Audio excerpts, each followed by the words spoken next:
cooked. Surprise, audience. Laurel's alive. Yay! No, I'm not.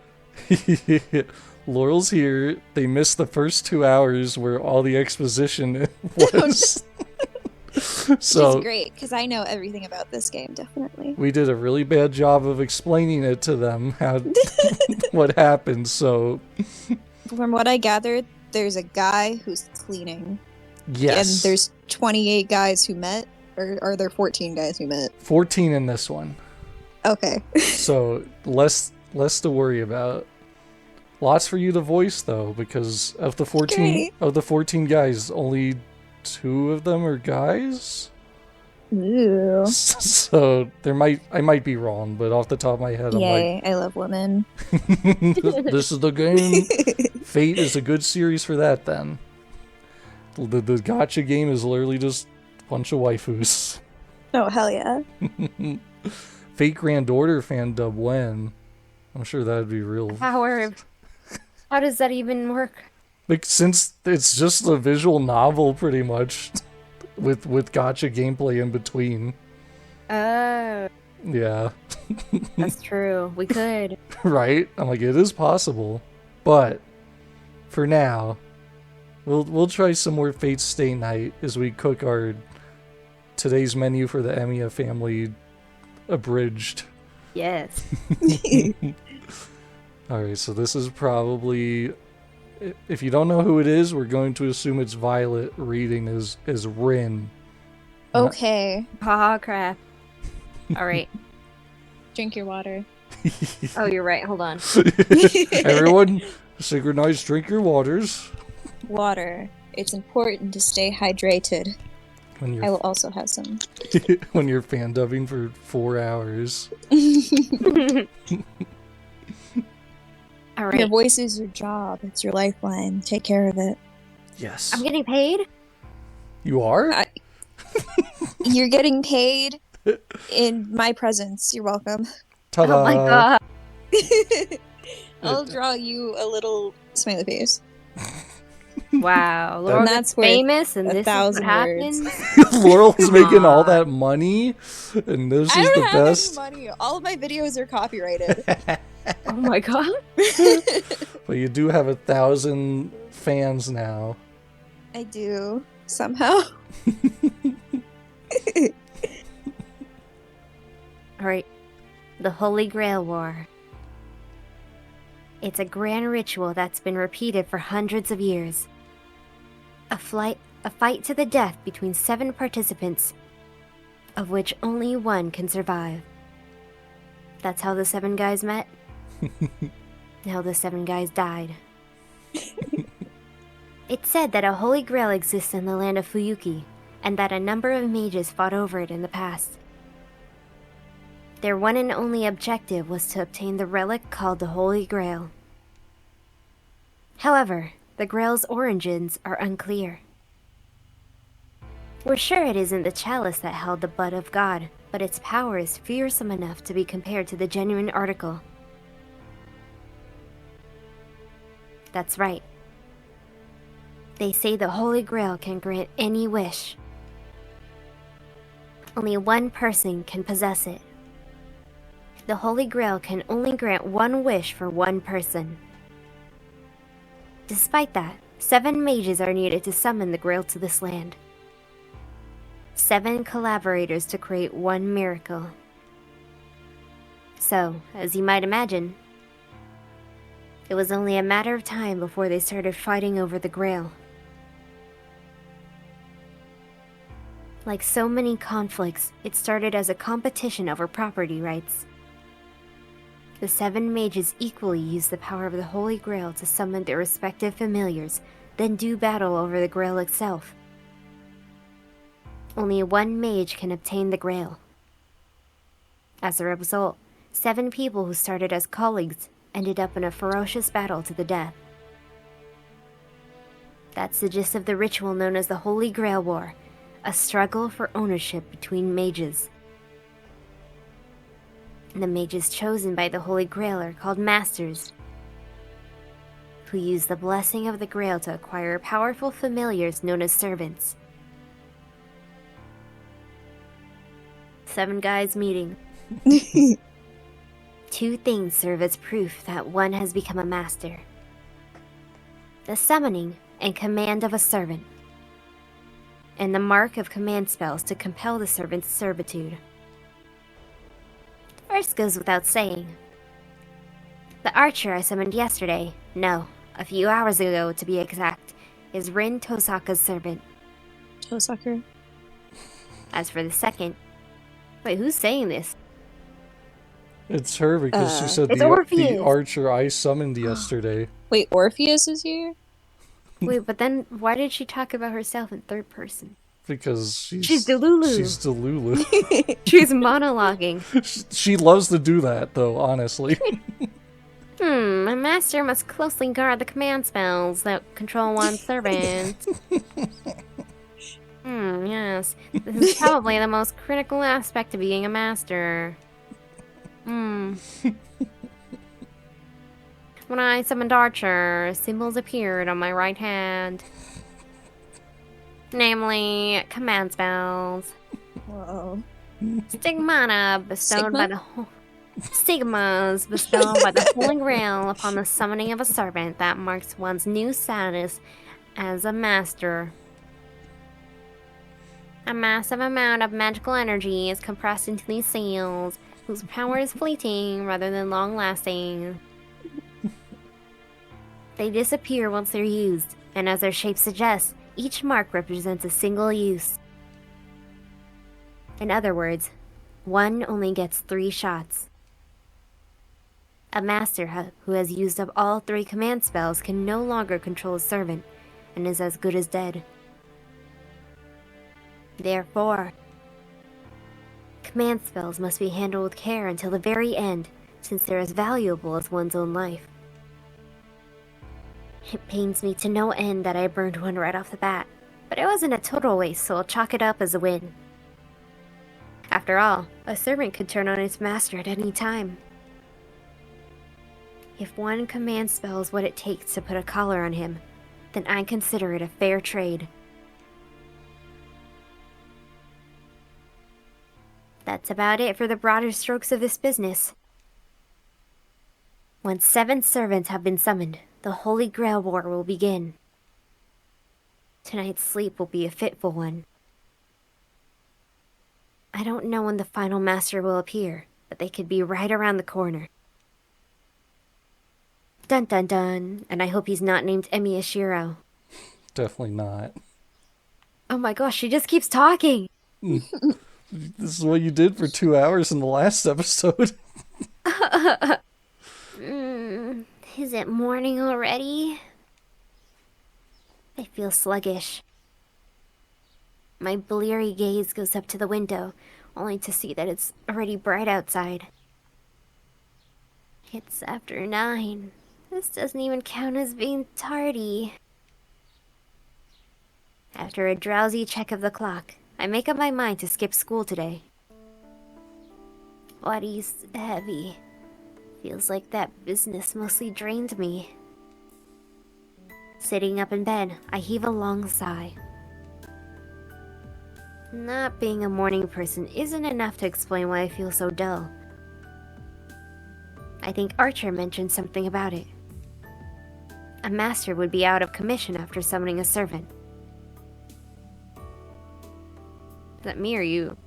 Probably you. That's right. I summoned Archer, not Saber. I remember it all clearly now. I'd rather not, to be honest, but it's not as if denying the facts will let me do it over. By skipping school, she has skipped all of Laurel's characters. It'll take a day or so to recover my power. I'll just treat today like a break-in period. I drag myself out of bed. A mental boxing match rages between the outside air, which is quite warm for winter, and the comfort on my bedsheets. It concludes in a 3-second knockout against the temptation of going back to sleep. I check my body in the mirror. Nothing out of place, aside from the loss of half my usual magical energy. Not that it's a problem. I review the situation. I summon the servant Archer, who doesn't have an ounce of respect for his master. To make matters worse, he doesn't even know who he is. Wow, talk about a headache. I guess that means his trump card is off the table until his memories come back. Can't expect him to use a power he doesn't even remember. Servants are strong familiars all on their own, but what makes them truly formidable is the secret weapon they each possess. Frustratingly, Archer claims to have forgotten what his is. It's my fault he's in this state, so we'll just have to make it work. We're both in the same boat then. I can only pray that he'll sort his memories out, but who knows how long that might take. Good grief. I've really got my work cut out for...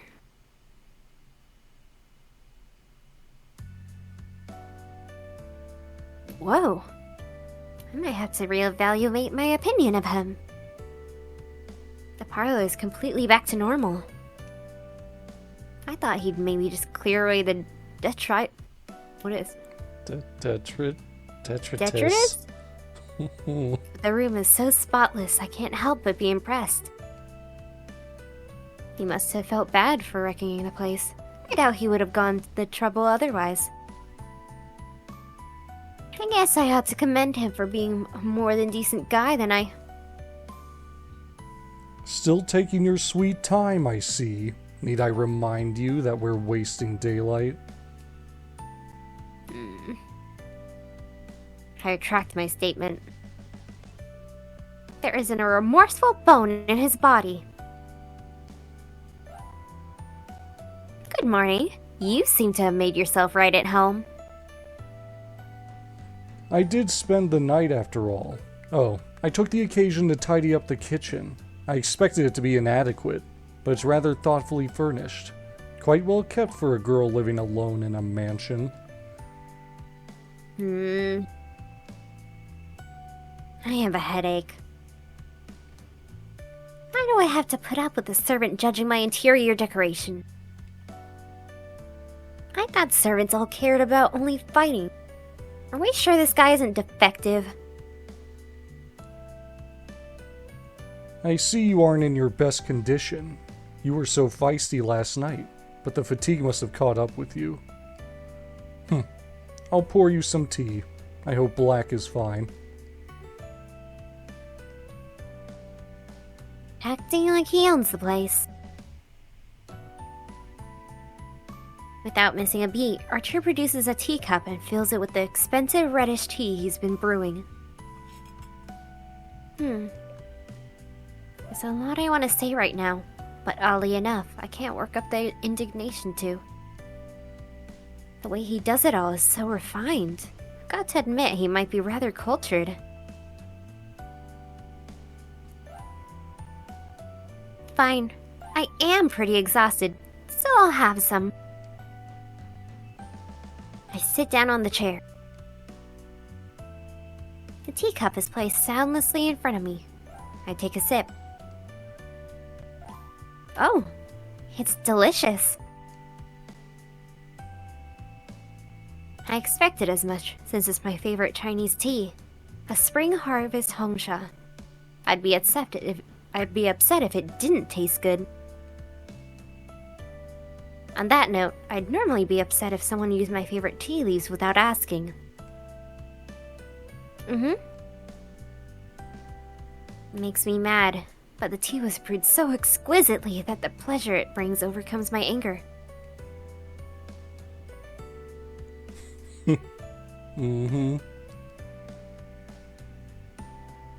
Hey, what's so funny?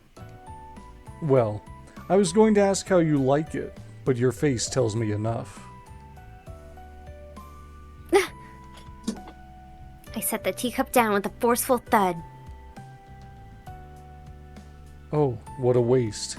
You should enjoy it while it's still hot. I can leave if I'm spoiling the mood. No need. Thanks for the tea. I didn't become a master to be a tea snob, and I didn't ask you to do that either. I see. I agree. I didn't make a contract with you to be your tea brewer. I'll show more restraint in the future, if that's what you want. Yeah, you're only here to be a combat familiar. I've never heard of a servant that does household chores, nor do I particularly need one. What do you mean by particularly? Interpret that however you want. More importantly, do you remember who you are yet? Archer shakes his head in the negative. That doesn't bode well. He can't remember after a single night, and his memories probably won't return easily. There's some measures I can try today, but... Alright, I'll think of some solutions for your memory issue. For now, get ready to head out, Archer. You probably don't know the lay of the land yet, do you? I'll give you a tour of the city. Get ready. There's no need for that, surely. If we're leaving, we should go right now. Do you plan to walk around town in that outfit? Anyone can see that you aren't a normal person, and if another master spots you, they'll know you're a servant right away. I don't plan on announcing our presence to the world. Ah, so that's your concern. There's no problem. While I need to change clothes to blend in, that's only while I'm materialized. Servants are fundamentally spiritual beings. When we're out of combat, I can take an incorporeal state to reduce the burden on my master. Oh, okay. That's what makes you a heroic spirit. You need your master's magical energy to form a body, so if I cut that supply... We naturally return to spirit form. In this state, servants are more like guardian angels.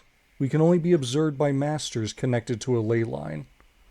Of course, we're still capable of conversation or reconnaissance. Wow, that's handy. That would make it really hard for other masters to locate you. Yes, but just as mages can sense other mages, servants can sense other servants. A servant who is skilled in magecraft may even be able to locate other servants from afar. Archer has it in one. Masters are supposed to be capable mages. And the more magical energy the mage has, the better they are at detecting traces of magical energy. As far as I know. However, there isn't anyone else with that degree of power.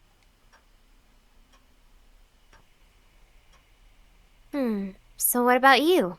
Can you tell where the other servants are? Master, have you forgotten which class I am? Do you expect a knight to be able to scry faraway enemies? He has a point. Archer's magical energy isn't on that level. It's likely that only the magically powerful caster is capable of easily locating distant foes. Fine, then follow me, Archer. I'll show you the world you've been summoned to. I doubt it'll be particularly new to me. Moreover, Master, haven't you forgotten something important? Huh? Something important? My goodness, you really aren't at the top of your game. We still haven't exchanged the most critical point of our contract. The most critical point? Is he demanding equivalent exchange? No, that can't be it. The chance to take part in the Holy Grail War is already reward enough for a servant. There shouldn't be anything else left to trade. Wow, you really aren't a morning person.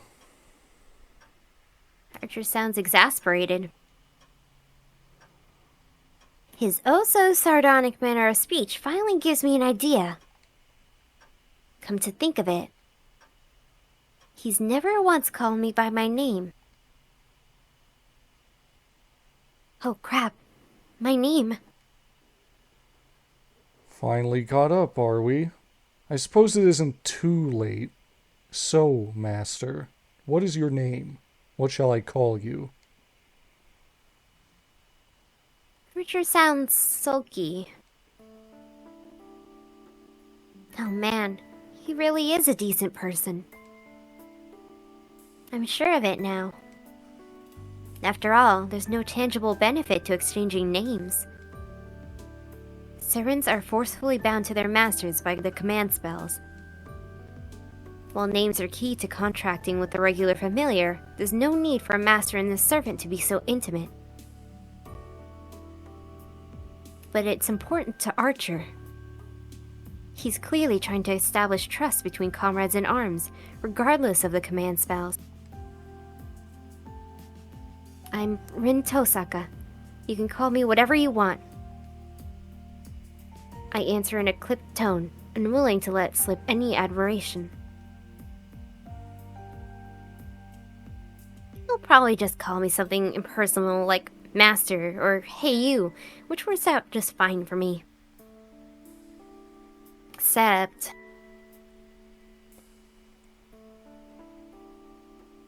Archer chews on Rin Tohsaka for a moment. Then, Rin. Yes, the sound of that suits you very well. He says something really forward. What's wrong, Rin? You look unwell. Shut up! We're leaving, Archer. This is no time to be sitting around. I turn on my heel and storm away, huffing. This is so infuriating. I'm not even sure why. Damn that Archer. Did he say that just to mess with me? I bet he did. Definitely sounds like something he'd do. Yeah, I'm sure that's it. Must be all part of his plan to get me all flustered. I'd better be careful. Gotta work with this wise guy from here on out. Laurel, are you still there? Yeah. Since she's not going to school, I don't know if Laurel's gonna have anything to do for a while. I'm just chilling, man. I'm just doodling. Okay, so you're fine. Yeah. Okay. I'm like, oh no, this is how Violet was when we did Danganronpa. No. It's the law of equivalent exchange. Now we need a game where you don't talk at all. A game where you two talk for that was Hauntiful Boyfriend, I think. That's yeah. That's where I just kind of sat around. Okay, well, if you guys are good, we can keep going. I just wanted to make sure, like, Laurel was alive. Just call me when you need me. the Kim Possible theme song. Dun dun dun dun. Call me. Dun dun dun dun dun. Time to go outside and see if we can find a Laurel character in an hour. Let's go, Go Archer. touch grass. Let's go. Time to touch grass. Whatever Take that Archer means. outside. Fuyuki City, my hometown, is broadly divided into two halves. There's Miyama, which is left over from the village the city grew out of, and Shinto, the developing modern region across the river. My house is in Miyama, the old part. Miyama is itself split into two areas. The European-style neighborhoods, originally inhabited by immigrants from abroad, and the old Japanese-style houses set against a mountainous backdrop. Both areas are situated on hilltops along the outskirts of town. The street dividing the two residential areas is fairly normal by comparison.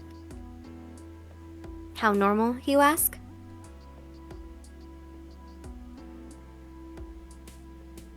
This normal. This is the crossroads of Miyama. On one side lies the road going up the hills to the European neighborhoods where I live. Opposite it is the road to the Japanese houses, and between them is a path leading into Shinto. where my school and the shopping areas are, as well as Ryoto Temple in the mountains.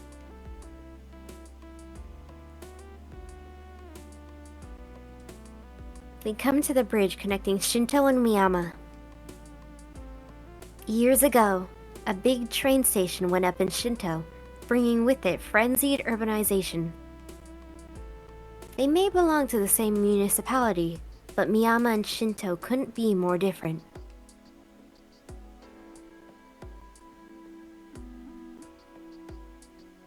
The name Fuyuki, written with a kanji for winter tree, is supposedly inspired by the long winters here.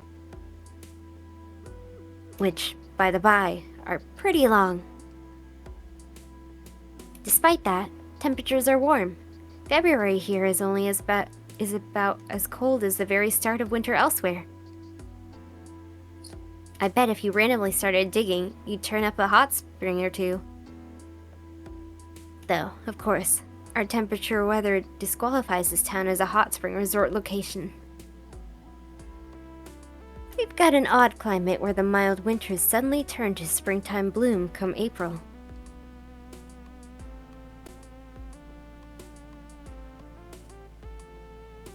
This is what Shinto looks like. A number of tall buildings have been erected as if in a hurry, giving the hastily developed city a distinctly artificial feel. It all happened in the last decade or so, too. 10 years ago, there was a large fire that wiped out a residential area. Someone built a bunch of glass and metal buildings on the depopulated land.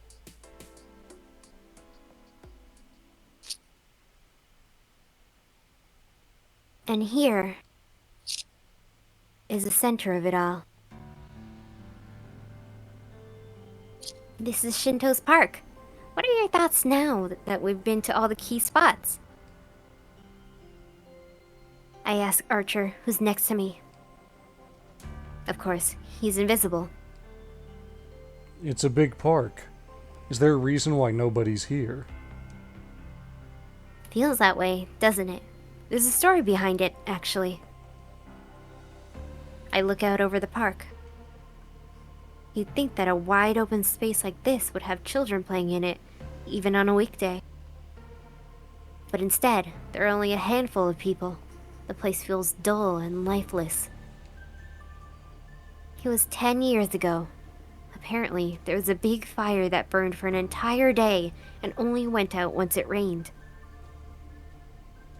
Although the town was rebuilt, this place stayed basically the same. The burnt meadow eventually got turned into a park. Archer says nothing. But I can tell he sensed something odd, even if I can't see him.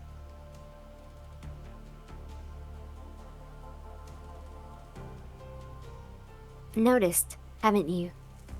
That's right. This is where the last battle of the previous Holy Grail War was fought. It all ended here. I see. So that's why there are so many grudges here. Huh? You can tell? Servants are spirits first. Our very existence is similar to grudges or obsessions. That makes us sensitive to lingering emotions such as these. There were other areas around town that felt dense with such a feeling, but this is on a different level. From our point of view, it's almost like a reality marble. Oh, Tohsaka mutters under her breath. Archer's inflectionless voice mentions an unusual bit of magical jargon. Innate bounded fields. Mages call them reality marbles. Reality marbles are considered one of the apexes of magecraft. They're said to be infinitely close to true magic. For the last few centuries, bounded fields have served as mages' defensive barriers. To put it in simple terms, they're like a home security system with real teeth.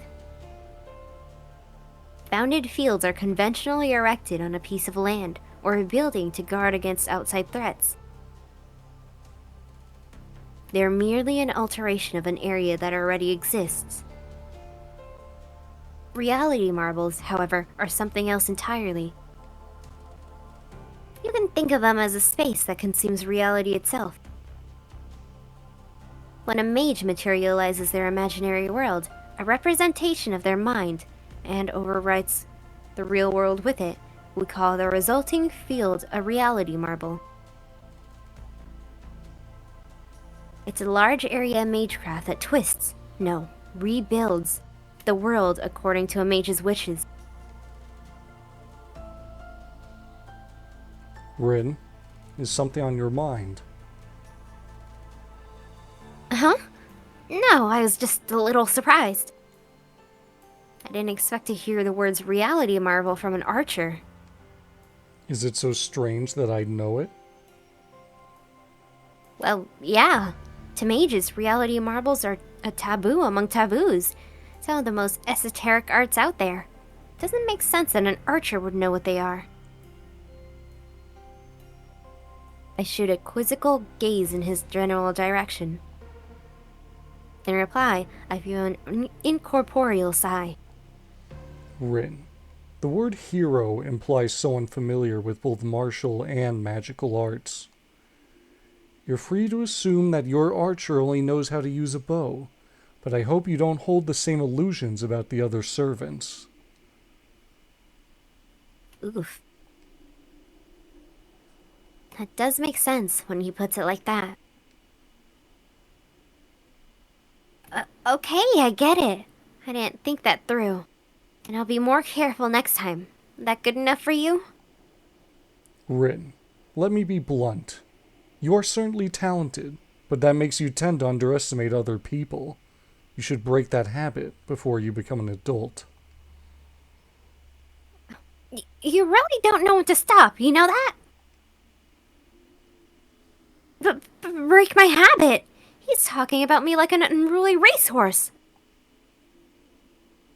Oh, forgive me. I didn't mean to suggest you're a horse, but it did feel like an appropriate choice of words.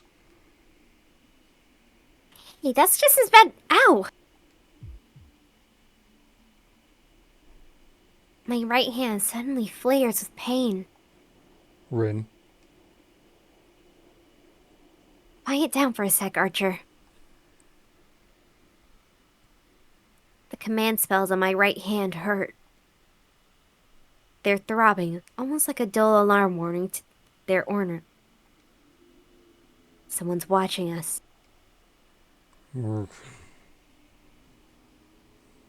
I scan my surroundings.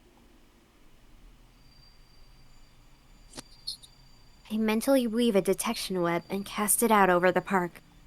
Ooga booga. Ooga Booga booga. booga. I can't find them. Any luck, Archer? Doesn't look like it. I can't even sense them spying on us. Which means it's a master. I don't know who it is, but if Archer can't tell, then it must be a master. We don't have all 7 yet, but the fighting could still start at any time. Maybe whoever's watching me is up for an early skirmish. Command spells react to other command spells. If we're dealing with a master, then you should be able to identify them if we come across them. Would they be able to do the same to you? Yeah, but advanced spellcasters can hide their energy signatures. Our command spells may react to each other, but it still takes magical energy to activate them. As long as the master keeps their magic circuits shut, it'll be hard to find them. That's troubling. Does that mean we're broadcasting our position? Pretty much. If I looked around at home, I'm sure I could dig up a way to mask my... I think we might have mixed up this conversation. I'm sure I could dig up a way to mask my power, but... You don't need to? Yep. They'll just come to us first, right? Saves us the trouble of looking. Archer doesn't respond. Maybe he's irritated with me. What? Are you going to tell me not to get cocky? I ask, a little defensive, thinking of our earlier exchanges. Archer mentally brushes the question aside. You're at your best when you're like this. Yes. Let the small fry come to us. I can feel the smirk in his tone.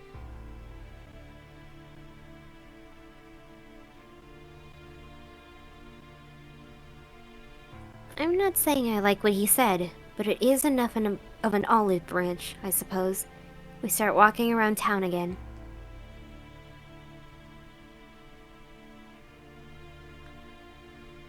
I spend the day taking him to all the important places, and even drop by some less significant spots that might be useful to know. After dinner, I make for our final stop. It's now after 7 in the evening.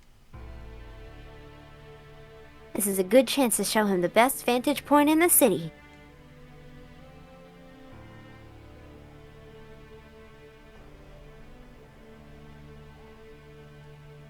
The wind howls. We're atop the tallest building in Shinto. The commanding view of the city makes for a fitting end to our tour. So, pretty great view, isn't it, Archer? I feel sorry for any future boyfriends. You really know how to run a guy ragged. Huh? What did you just say, Archer? Just an honest thought. It is a good position, though. If you'd taken me here first, it would have spared you the effort of all that walking. What are you talking about? It's nice, sure, but you need to visit places to really get a lay of the land. This only gives you a bird's eye view of the city. Not necessarily. You think too little of the archer class. One can't be a good bowman without good eyes. Really? Can you see my house from here, then? Not quite that far. Just to the bridge or so. I can count the number of tiles there, at least. No way! The tiles on the bridge? I didn't expect his vision to be as good as the telescopes I often see on the rooftops. Sharp eye doesn't begin to cut it. I'm surprised. You really are an archer. Rin, are you mocking me? Of course not. I just didn't take you for the bow and arrow type. My mistake. That's a misconception we'll have to address once we get home. With that, Archer goes quiet for a while.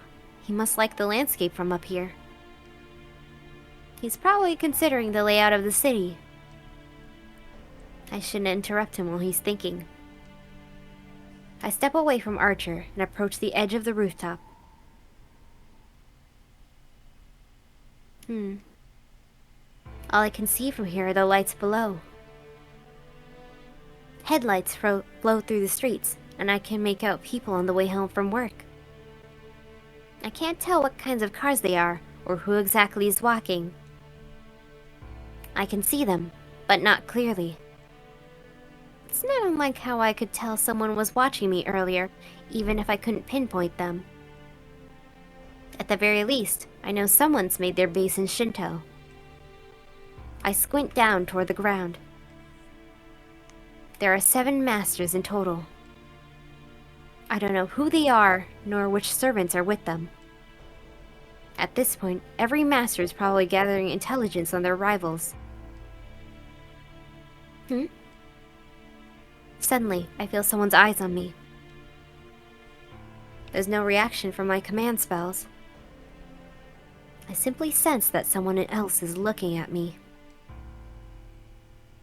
Down there? I peer down. People are walking on the street.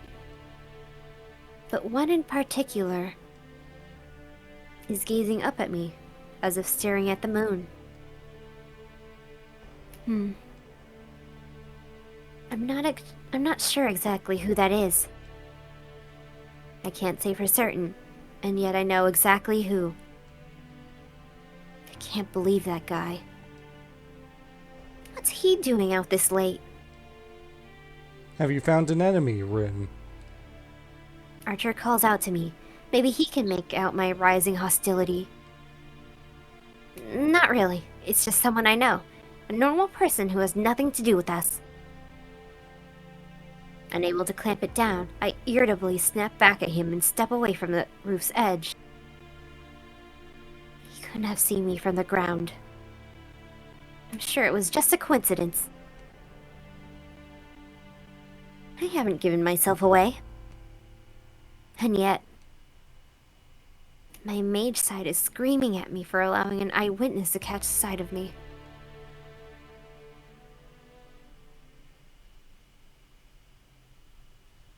By the time I get back to Miyama, it's 9 p.m.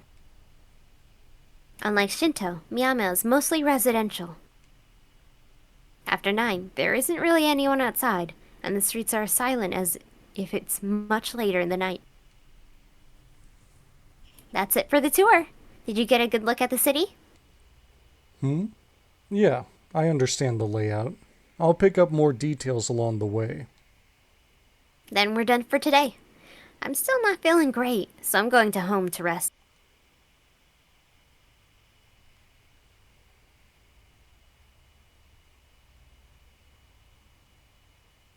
I start up the hill at a relaxed pace. When I notice someone up ahead. I wonder if they'll actually talk so Laurel can do something. Hello, baby girl. It is! Is that Sakura? But will she say something? Uh-oh. Now would not be a good time to run into her. You should come and talk to me. I'm very lonely. Oh no! Rin, why are you hiding? Why don't we let someone else talk for a change? Quiet! There's someone I know up ahead. I skipped school today, so I don't want her to see me. As I answer, I keep an eye on her. In the middle of the street, there's a first-year student I know. Whoa, there's a guy? And a foreigner I don't. They're talking. Talk, talk, talk, talk, talk.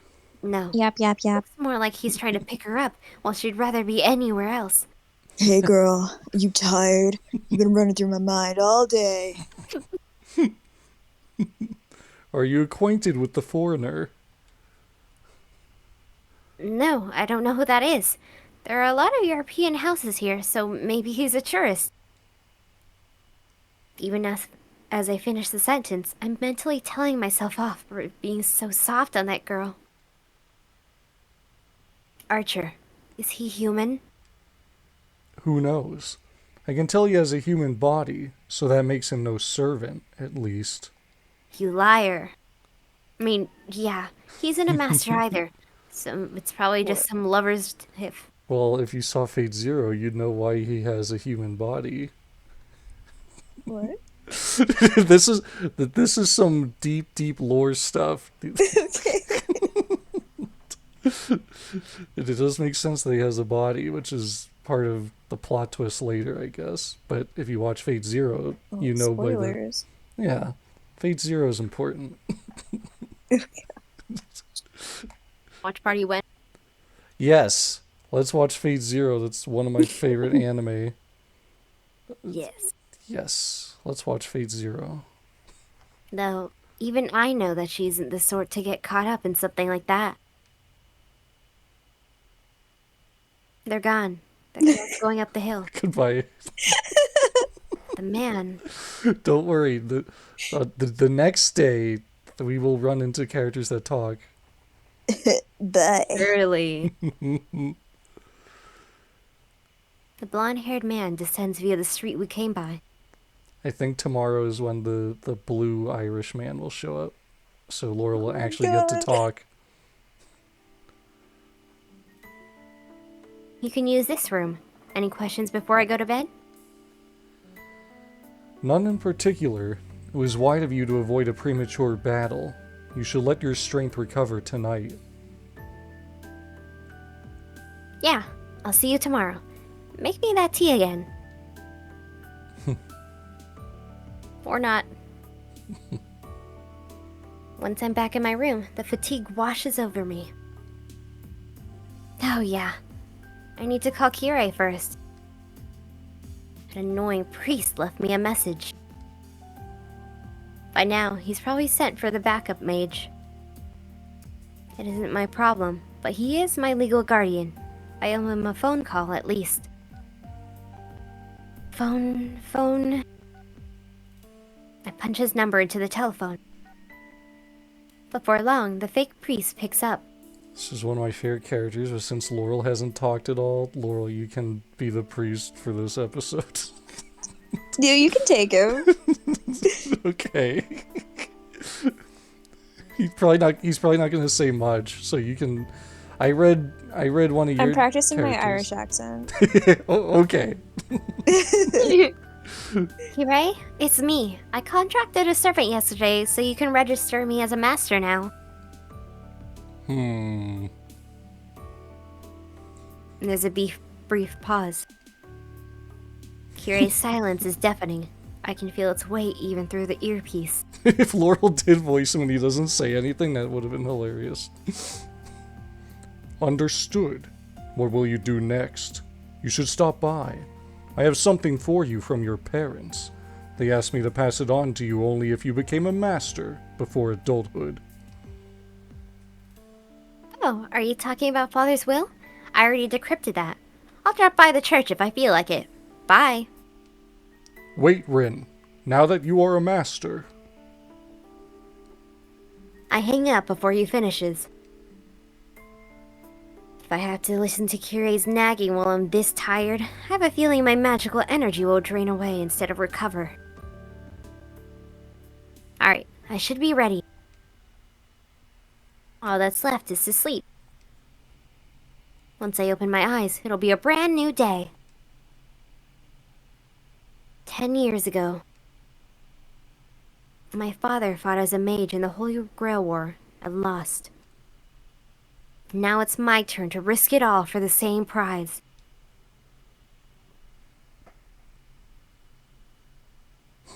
The day where Laurel had 0 lines is over.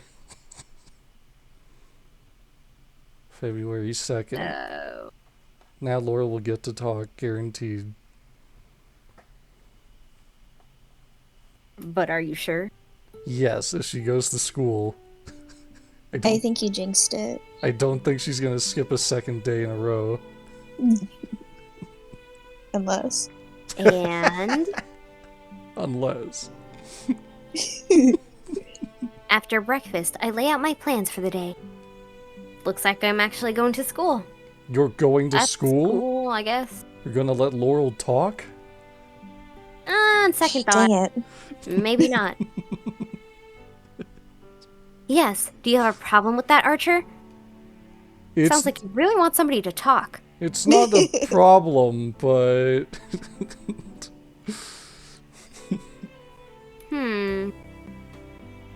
Archer looks reluctant, but doesn't protest. After spending a whole day with me, he probably understands now that Rin Tohsaka doesn't go back on her word when she's made up her mind. I can sense his disagreement even if he doesn't voice it, but I've also learned that Archer has a sincere side beneath all the sarcasm. He won't whine about a decision he's accepted. Yep, he's loyal. And awkward, like that. That's what my intuition says, at least, after watching him yesterday. Rin, now that you're a master, you need to always be wary of enemy masters. If you're ambushed at school, it will be difficult to protect you. Not necessarily. Listen here, Archer. I don't intend to alter my lifestyle just because of this. Besides, masters fight out of public view, don't they? I don't think anyone would try to sneak up on me in front of everyone at the school. If that's your choice, then I'll follow along. But at least let me stand guard in spirit form. Surely you don't intend to go there without me. Of course not. You'll stay with me whenever I'm outside, not just at school. That's a servant's job, so I'm counting on you. I'm glad to hear it. A knight has a duty to repay his lord's trust. You won't be disappointed. Still, hypothetically speaking, what would you do if the enemy was in a place you thought safe? Are we supposing that there's a master at the school? Yes. While it's hard for anyone who isn't a student or teacher to enter, it could spell trouble if a master has already infiltrated. I don't think that's likely. The Tohsakas are the only functioning mage family left in this town. The other one's gone belly up, so they won't produce any masters. How do you know? Hey, if there's any other mage families in Fuyuki besides the Tohsaka, you can bet I looked into them already. He isn't a master. As the heir to that family, he can't wield the strength to become one. We can safely ignore them. I see. So there is another mage at your school, but they lack the magical energy to become a master. That's right. Most of the other masters will be coming from the outside. They won't be at my school. For now, perhaps. But there are exceptions to every rule, Rin. What will you do if you encounter an unknown mage at school? I'm telling you, it won't happen. Mages are sensitive to each other. I've spent a whole year at that campus, so I'd be able to sense any mage no matter how hard they try to hide. I'm certain that there are only 2 mages at school. Me, and that probie without enough power to be a master. Get it now? You're just being paranoid. The scenario you're imagining won't happen. Thus, why I said hypothetical. But the unexpected has a way of happening. Sometimes, destiny decides to make the impossible come about. If we find ourselves in such a situation, I hope you'll remember not to take it out on me. Archer chuckles dryly. His smug attitude already makes me want to do exactly that. But I'll be late for school if I let him keep pushing my button. Look, it won't happen. It's a what if because it would never happen in the first... Wait. No, that's Is that you. me? Yeah. Okay. Look, it won't happen. It's a what if because it would never happen in the first place. And if it does, it would just mean that I was too naive. I'll remember you said that. Let's get going then. It takes 30 minutes. It takes 30 minutes to get to your school, so you'd better leave soon if you want to be on time.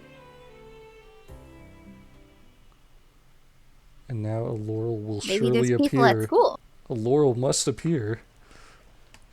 I think this is Rin. I am legitimately shocked. It really did happen. I'm surprised as well.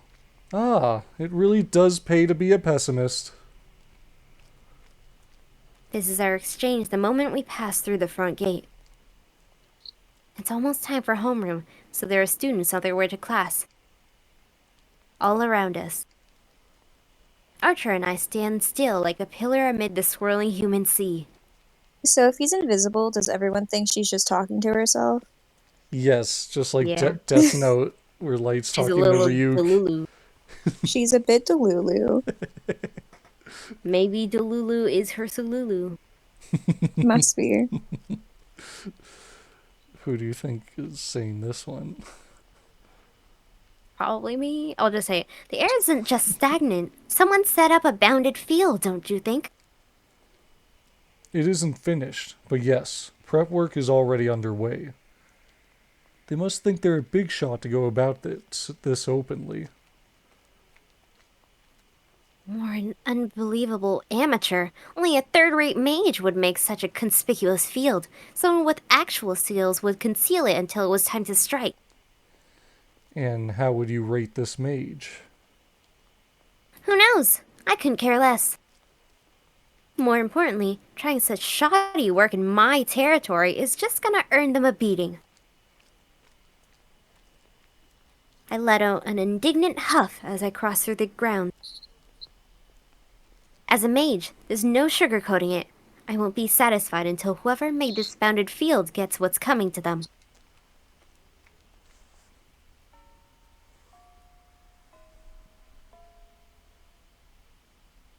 I'm on my way back from the music room after second period.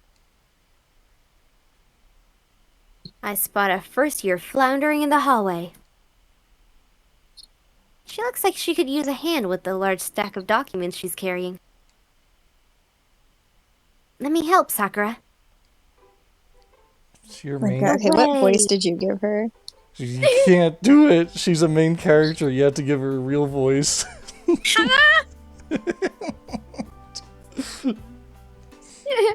Oh God. She's very quiet.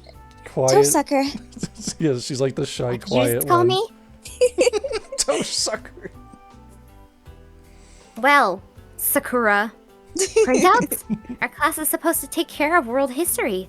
What is that Kazuki thinking, making you carry all these? Here, I'll take half.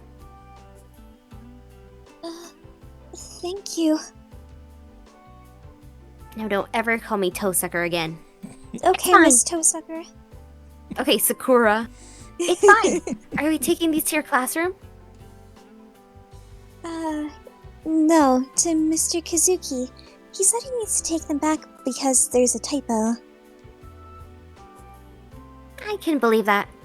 Kazuki's got such a huge stick up his butt. He once suspended an entire exam over a single typo. What? You mean an exam here at this school? Yeah, it was during midterms last year. It was near the end when everyone's answer sheets were already filled. He just came out and said there's a typo. The questions are incorrect. The exam is suspended and we'll redo it tomorrow. The teachers were as surprised as we were, and people still talk about it. That does sound like Mr. Kazuki. He's the type of person who believes teachers shouldn't make any mistakes. He goes overboard.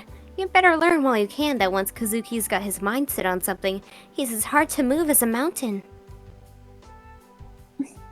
You must like him. It's unusual to hear you talk about someone like that. Is it? I do wish he'd just relax.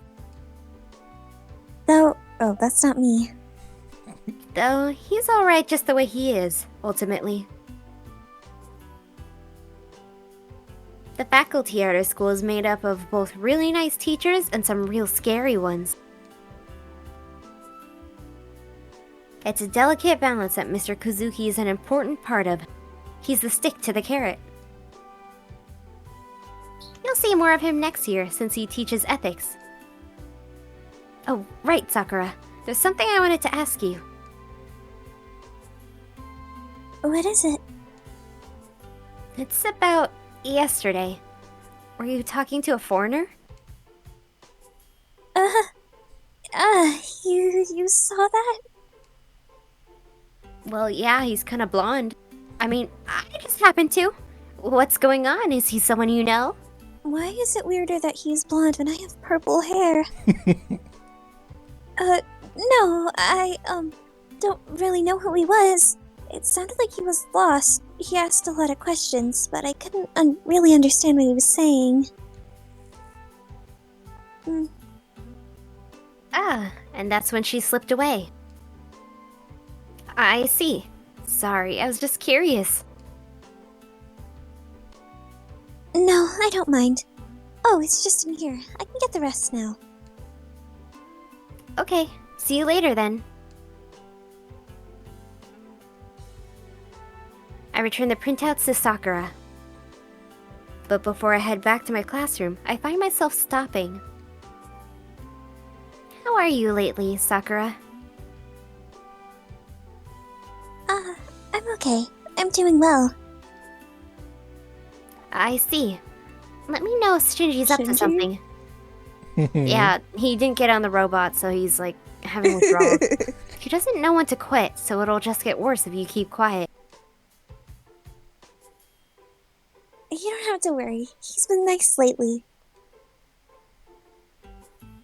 There isn't much I can say to a smile like that. We say our farewells again, and I leave my underclassmen acquaintance. Alright, there's my cameo. I'll see you in 2 hours. Bye, Sakura. Also, Shinji is the worst character, so I'll be voicing him. What? Real.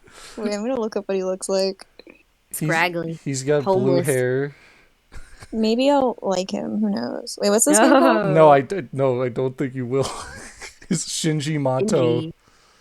You might get spoilers, so don't like look at more images. Just look at the initial. Bro, he's swagged out. Yeah, all the girls like him, but he's probably the worst character in this game. I love his design. What? Bro's slaying. Oh my god, he's so pretty. See, I don't no. I don't understand his introduction. Rin was like, "Oh, half the girls at the school like him," and I've never understood. I'm always like, he's He's a groomer. he's a What? groomer. He's bad. Trust He's us. a groomer and a loser. Yeah. Yeah, he thinks he's cool. Oh no, I'm getting notifications. Are you posting That's things? for me. Posting. Like, look at how pretty he is. Bro's a groomer? What? Dude is He bad. looks like he'd be. He's so pretty. like I He's can't. like an emo Jonathan Joestar. I can't. Oh my god. Wait, where are you posting it? In general. General. Oh, okay. He's a Pokemon trainer. No, trust us. I can't spoil it because this is the second episode, but trust us, he's bad news. He's so pretty. I'm telling you, he doesn't slay. He gets. We can't spoil Yeah, he's it. so It's only the second pretty. episode. I'll tell you off camera, I guess, but trust us, Okay. he's. I'll try not to want him, but it's gonna be hard. I gotta know his personality. Horrible. Hopefully he shows up and then, cause he sounds like this, so this is the way he talks. Ah! Oh, my favorite. Oh god. Oh no. Well, I guess we'll have to find some Shinji stuff to fan dub. No way. I have bad taste. I don't know if you. Okay, you know I what? really like red flags. Yeah, now that I think about it, yeah, this is probably Laurel's favorite character is gonna be Shinji. Maybe his name is Shinji. I already have a husband named Shin. No, he's my wife. My wife is Shinji. From my Persona. Yeah. Yeah, there's Oh him. no. Yeah. I forgot about him. How dare you? That's Laurel's wife you're talking about. He's my wife. I forgot about your wife. That's We're their legally married. that's their baby girl. I don't know if Shinji's actually gonna show up, but if he does, you'll see. I really hope so. I need to know that he's a shithead, because then I'll stop liking him. But from what I've seen, his whole scene was he bumped into Rin because he's an archery club, and he's like, "Oh, Rin, you came to watch. Go ahead." God. And she's like, "No," and he's like, "You used to watch all the time." Oh, I get, because she's like, "I don't like archery," and he's like, "But you used to come there all the time to watch." I get it. You came to watch me, not archery. He's kind of giving a worse Tamaki Suo. Real. And I am unfortunately in love with Tamaki. It's a problem. So see, Tamaki has some redeeming traits. Shinji's thing is that he's awful and that people wish that he'd be better, I guess. He probably shows up in the I can fix him. he probably shows up in the No. cooking show. So you have that to look forward to when we get to the that's the slice of life. So you'll get to see him the one time he shows up, probably. Okay, well, from the vibes I'm getting, he kind of reminds me of Sakuya from Hospital Boyfriend, and he's my favorite. Oh, So, no. we'll see. All right, then we found Laurel's favorite character. You'll get to see tomorrow. Just watch. I think like 30 minutes in is when his scene showed up, so you'll get to see him in tomorrow's Oh, video. perfect. Maybe I'll open it and I'll send you the timestamp tomorrow at work. Blue-haired bimbo. Let's go. He gets all the ladies, and we're not gonna spoil, but I'll explain more when we're done recording. He's a sister kisser. Yeah, Ew! he's a Andy Lele. Spoiler No! alert. Oh no! Oh no! Auntie Lele. He gets all the Never girls at school, but then he also gets the one at He home. wants his sister. No! Oh no! Not that they're actually blood related, but well. Wait, how old is she compared to him? I have no idea. She's got to be like a year or two younger. Okay, so not like too bad. So That's still weird. We're still in Andy Lele territory where it's only 2 year difference. Yeah, I get the feeling I'm gonna have to fan dub Shinji stuff with Laurel. What? Oh no. We'll see. We'll see how much. He's really problematic, so I think Laurel's gonna love him. No, I'll probably want to punch him in the face. We'll see. Probably both. They're delicate balance. I think Laurel's. Well, let's keep reading. He's probably not going to show up, but Laurel's other character definitely will. Alright, the school day is over. The classrooms are steadily empty, and the campus darkens by the hour. The crimson sun will set soon. Once night falls, there won't be anyone left around. Let's begin, Archer. First, we'll investigate the bounded field. Once we determine what type it is, we'll decide whether to erase it or leave it. I speak to my invisible partner. I feel him nod in acknowledgement.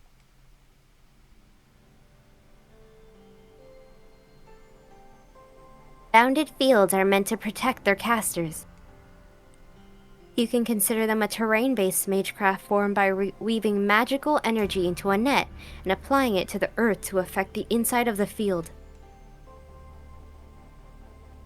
There are countless types of effects they can have, ranging from wards that isolate an area from the outside world to avoid detection, to fields that limit the type of magecraft that can be activated within. The most offensive type suppresses biological functions inside the area of effect. And that's what's been applied to the school ground. While it isn't finished, everyone in the school will collapse once it's activated. Something like that wouldn't work on me, though. Bounded fields are, after all, targeted in an area I'm in, not me specifically. Such indirect magical interference won't affect a mage with magical energy flowing through her body. Similarly, the electrical charges that flow in the atmosphere won't disturb the electrical currents within my body. That means the bounded field has some other purpose. Whoever it is that put this thing here isn't trying to defeat a master with it. I don't want to believe it, but they're targeting all the people within the school. There's only one possible reason for that.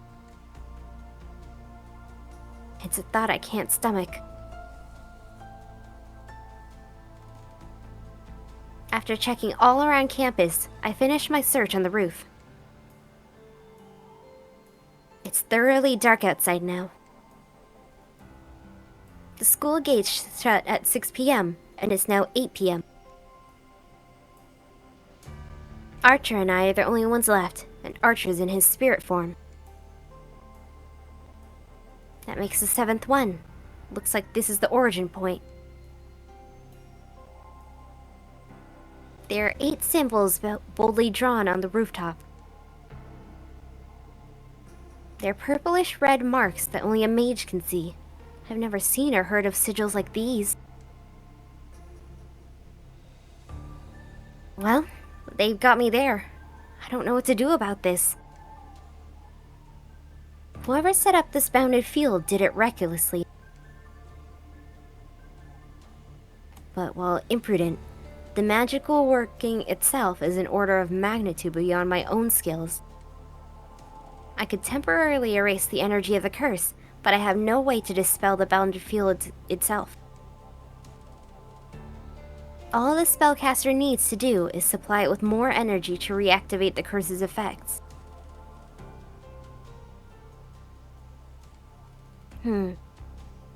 Archer doesn't comment.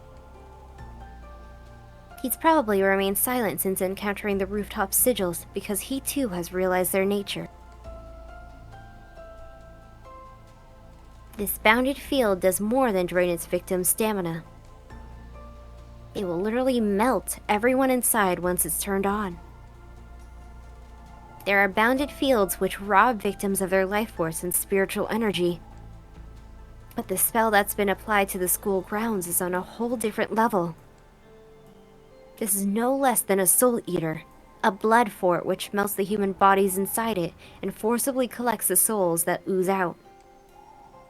Soul Eater, Dublin. Yes. Yeah. Since antiquity, souls have always been difficult to handle. They're theorized to exist and are considered to be necessary components of magecraft, but only one mage has ever proven their existence. Our definition of souls stops at that which examines within and that which is transferred between vessels. To not only extract souls, but then capture them in one place, it defies comprehension. What's a mage supposed to do with a bunch of energy we can't even convert? So if I had to think of a purpose for it... Archer, is that what you and your kind are? It comes out colder than I intended. You surmised correctly. I did say that we are fundamentally spiritual beings. That means we feed on the second and third factors, the soul and the mind. Just as you sustain yourselves with the flesh of creatures, we servants derive nutrition from the mind and soul. While said nutrition doesn't change our base abilities, acquiring more of it does make us more durable. It increases our reserve of magical energy, in other words. He's right. The way to make your own servant stronger is to indiscriminately attack human beings. So your own master's magical energy isn't enough? It's sufficient, but it never hurts to have more. In war, some weaknesses can be compensated with material when one is lacking in fighting strength. It's a basic strategy for a master to take energy from the humans around them. In that sense, this bounded field is an efficient tactic.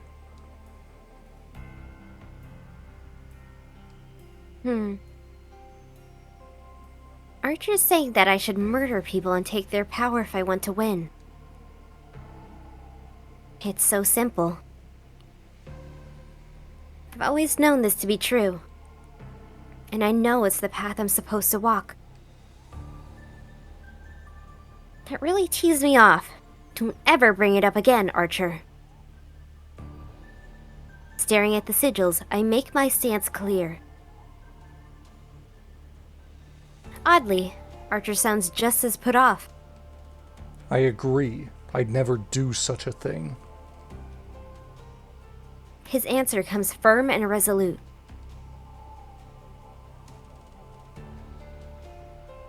Time to erase this then. It won't do much good, but I can at least slow it down. I approach the sigil and extend my left hand. The magic crest engraved on my arm is like a grimoire passed down through the Tohsaka line. A mental switch is flicked. I pass magical energy through the magic crest, load a verse of bounded field erasure, take a deep breath, and activate it.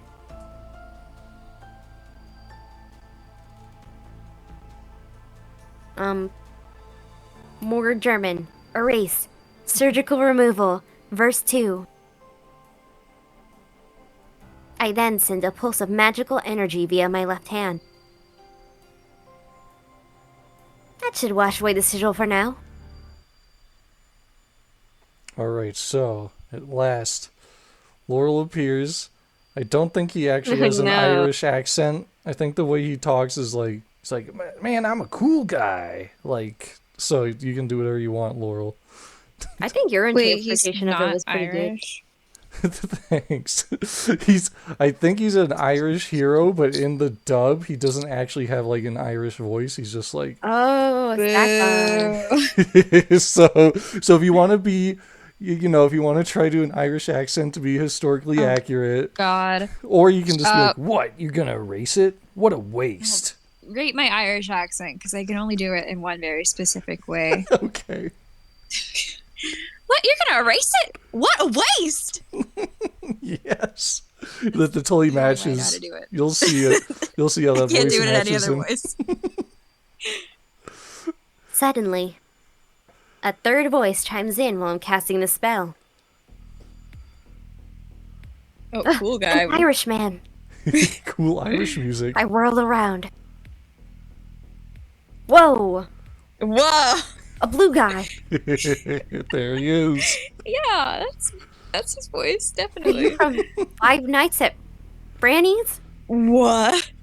A man is perched on top of the water tower. Some 10 meters above, looking down at me. He's clad in a deep blue that blends into the night. His mouth is drawn into a grin, and he has a bestial air about him. The beast's gaze is sharp and clear. In this bizarre situation, the man in blue watches me as if he's greeting a friend he hasn't seen in a decade. Did you do this? Nah, it's a mage's job to play little tricks. We just fight whomever we order to. Isn't that right, mate? Yes.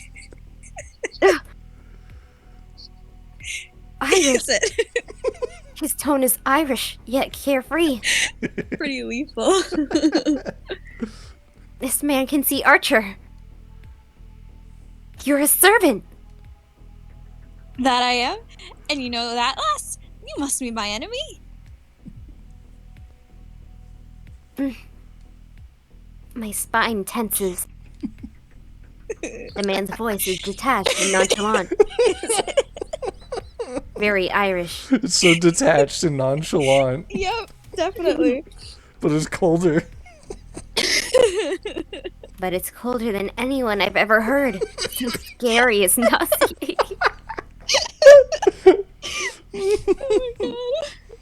It's definitely the Oh my voice God. you have to give him in the abridged.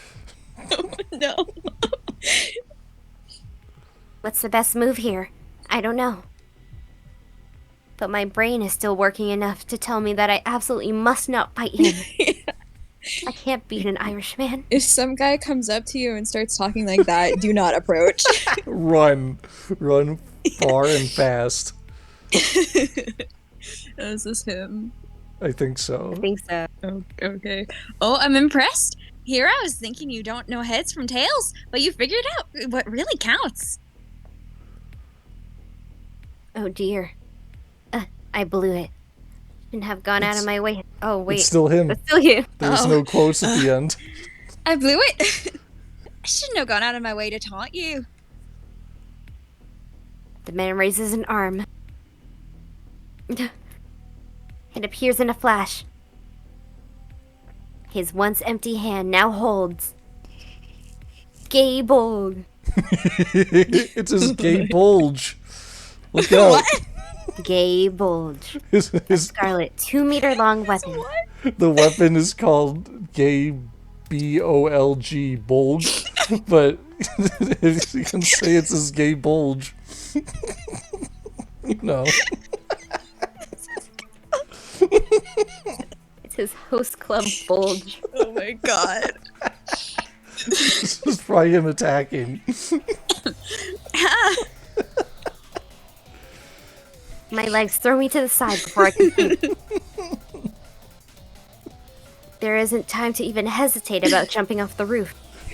With all hope you my had a might, nice I make fall. a mad dash for the fence, intending to barrel right through it. I need to avoid his gay bulge. Psycho lifts my hair into the air. His gay bulge is too strong. It was by the skin of my teeth. Oh my god. In that instant, something slices through the space I was just in, tearing the fence apart with it. Oh my god. His bulge is too strong. You got a nice pair of legs on you. A blue whirlwind pursues me. Sonic. Do you guys see that like Olympics video of the guy who pole vaulted and Uh-oh. I won't say anything else. If He you had- know, he you had know. a gay Audience. bulge. He might have. That Oh my kind of God. it kind of hit the bar. Oh no! It's horrible. It was too powerful. It's too powerful.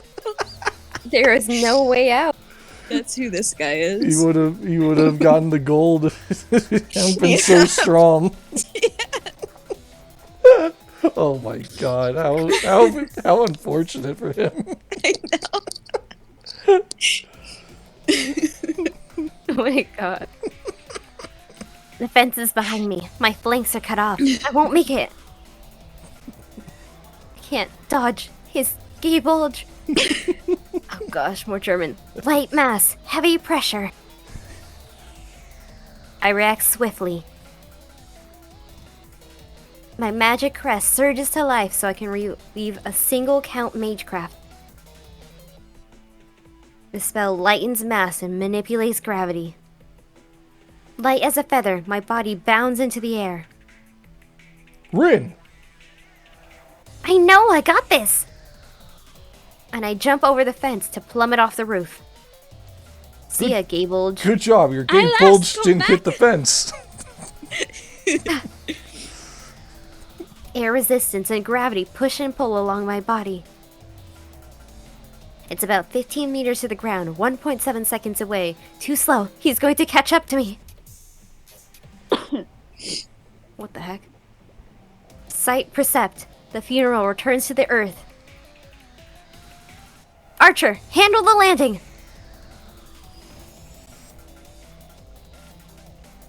Huh. I let Archer absorb the shock of the landing and break into a dash as soon as we touch down. I can stay on that rooftop. His Gáe Bolg. We need a less cramped arena from which to maneuver freely. It's too big. Battlefield without obstacles. 2 Where meters. Archer and I can truly shine. Oh my god! I think that's what they said when he summoned it. Jesus, dude. How does he wear pants? It's not easy. Well, he has it on display as shown Oh previously. no! Put it away. It takes me less than 7 seconds to escape from the roof to the schoolyard. A distance of over 100 meters, crossed at a pace no normal person can manage, much less clearly see. So this is gonna be episode 2, Lancer's Gáe Bolg. And yet, the Gáe Bolg is right there. Oh no! You really do have good legs. I almost feel bad about having to kill you here. Against a serpent, it's wasted effort. Archer! At the same time, I draw back. Archer materializes before me. So, does Archer have a name, or is he does he just like go by his class? Yeah, so they By his each class. they each go by their class and they're hiding their identities, but in Archer's case he has amnesia, so he doesn't know who he is. Okay. Because if you're Very convenient. yeah, it's almost like anime He sounds logic. like Rantaro. Very strange. Who could this guy be? I wonder. It's a cloudy night. Archer's hands grip a short sword that faintly reflects the moonlight. He kind of looks like Trigun. Yeah, God. with the red. Yeah. This might be Lancer or Rin. I don't know. I'll just say, oh? Oh. There you go. Never mind, that was him. The man's lips twist into an ominous sneer.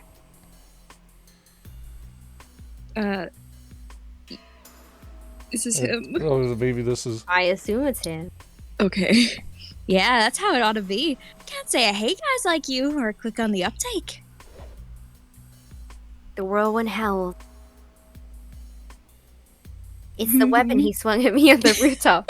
A spear of blood like crimson that came mercilessly from my head. To your head? You know what he's going for. Oh God. Coming from my head. Yep. Wait. Wording. He really was. A lancer. Hey yo. That's me, Mario. That must make your servant a saber. Yeah. That's still you. Oh, nah, he doesn't feel like one. Who the hell are you?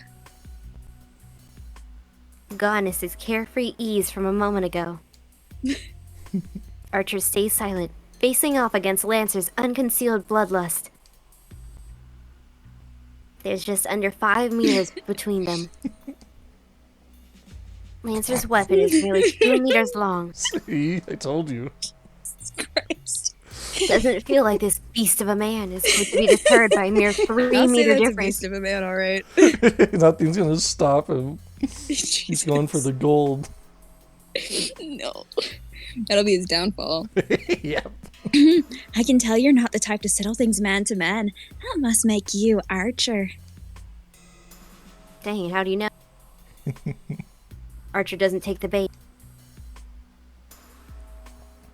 An unusual clash of blue and red stare each other down. Oh no, My favorite Laurel's ship favorite dynamic. ship dynamic. Oh my God.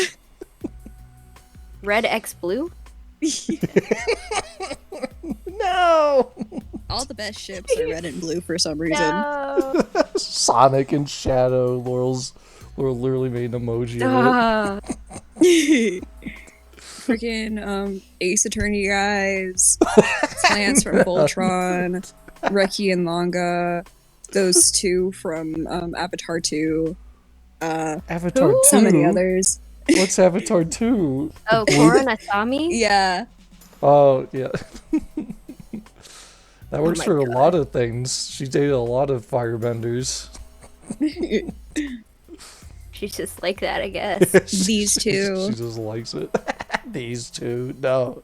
The two knights, somewhat similarly dressed, mutually calculate the other's demise. Yeah, they're pretty much the same outfit. Yeah. All right. Well, that's left is to throw down. Draw your bow, Archer.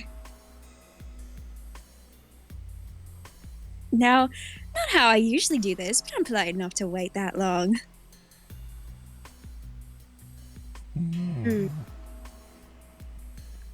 Archer doesn't answer. His back, as steely as a sword, seems to convey that. He must not have anything to say to someone he must defeat. That's when I realize it. I'm such a fool. Archer was waiting for my word. Archer. I call out to him without getting any closer. Don't hold back. Show me everything you've got. Was that a laugh? The Red Knight stirred his sword, his lips curled in response.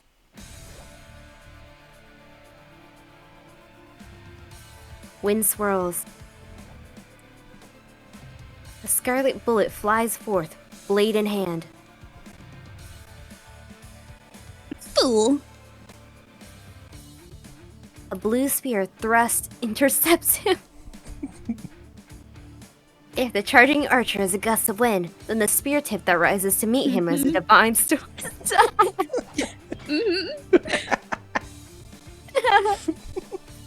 Streaking blades, elegant parries. Archer is put on the defensive, fending off the swift thrust with his short sword.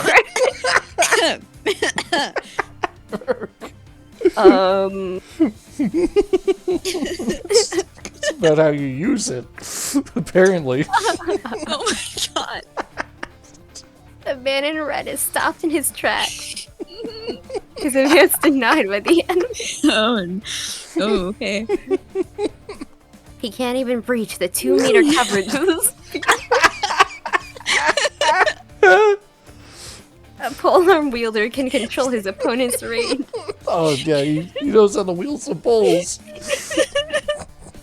Oh my god. Lancer, with his nearly 2-meter reach, needs to simply engage his foe whenever he comes within range. Oh my God. Well, this is easily the most mature reading of this scene. It's easier for him to stab an advancing opponent than it is for him to go after Archer himself.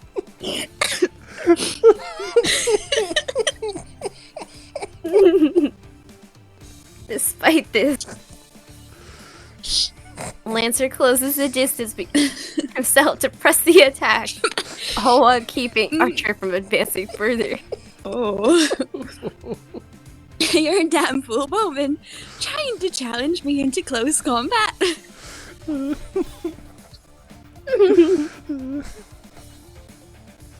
Lancer snarls fury. Which each thrust, Lancer closes in, the assault never letting up for us. You can't use that word in this context. It's not like they're fighting or something. No. Moving in too close is suicide for a spear wielder. The advantage of a spear is the ability to control the enemy's position. Lancer shouldn't have a chance if he keeps closing in. No way. But that's only according to conventional wisdom.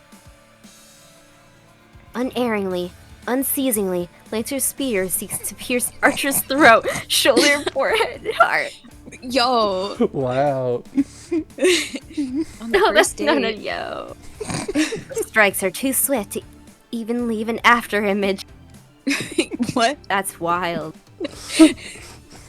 Archer is forced to parry, block, or evade every move of the spear. Any strike, if true, would be a mortal blow. Yeah. Wait, this reminds me of a Reddit post. I'll try and find Oh it. no. Still, Archer is a servant, even if he specializes with the bow. He won't be brought down so easily by mundane attacks. Yeah, that's right. The thrust at his forehead is quickly batted aside, and Archer renews his charge in spite of Lancer's spear.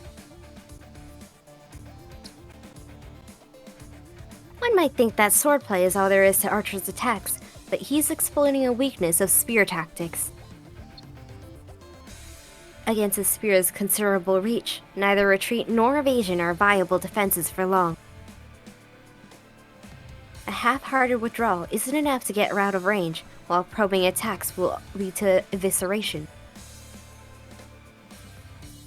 A reckless charge will similarly end in impalement at the edge of the spear's range. Archer and Lancer have more or less the same physical stature. Without heavy armor, it's difficult for Archer to penetrate the lethal storm of Lancer's attack radius. But Lancer's strikes are a different story. Let's focus on his strikes. The high-speed thrusts intended to pierce vital points are indeed terrifying. I'd say so.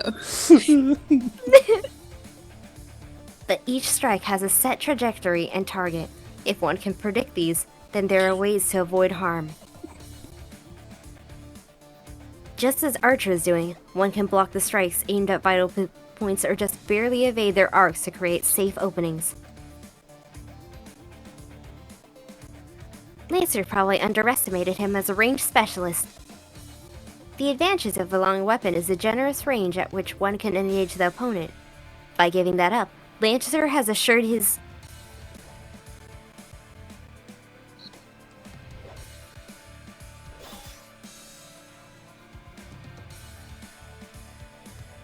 This might be Lancer?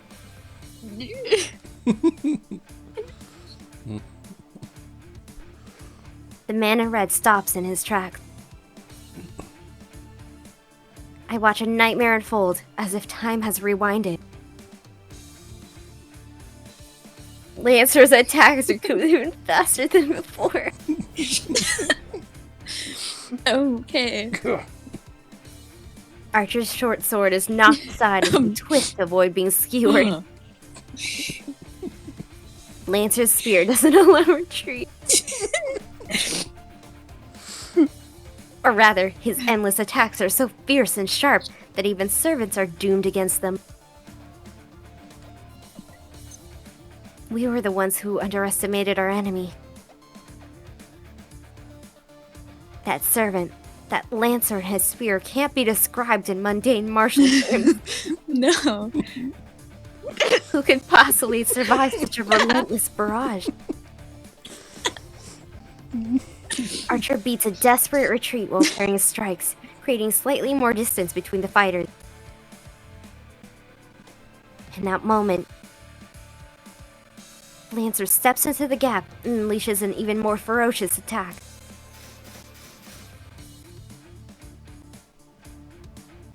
The storm of attacks is little different from what he's already been doing, but their execution is truly godlike.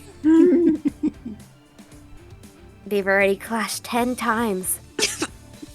No, it's actually several times more than that. The torrent of spear strikes increases again in intensity and number, threatening to take Archer's life 1,000 times over. Well, you know what they say. You're either good at bowling or good at this. I haven't heard that one. It isn't even a change in speed, but in precision. Oh. At a steady pace, Lancer's spear comes down on Archer like a waterfall. How can Archer get inside his guard? I don't think this video is safe for YouTube. No, we're just talking about sword fighting.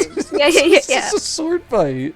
It's just Such sword a short fighting. weapon. All he can do is defend against a spear. Right after it came down on him like a waterfall.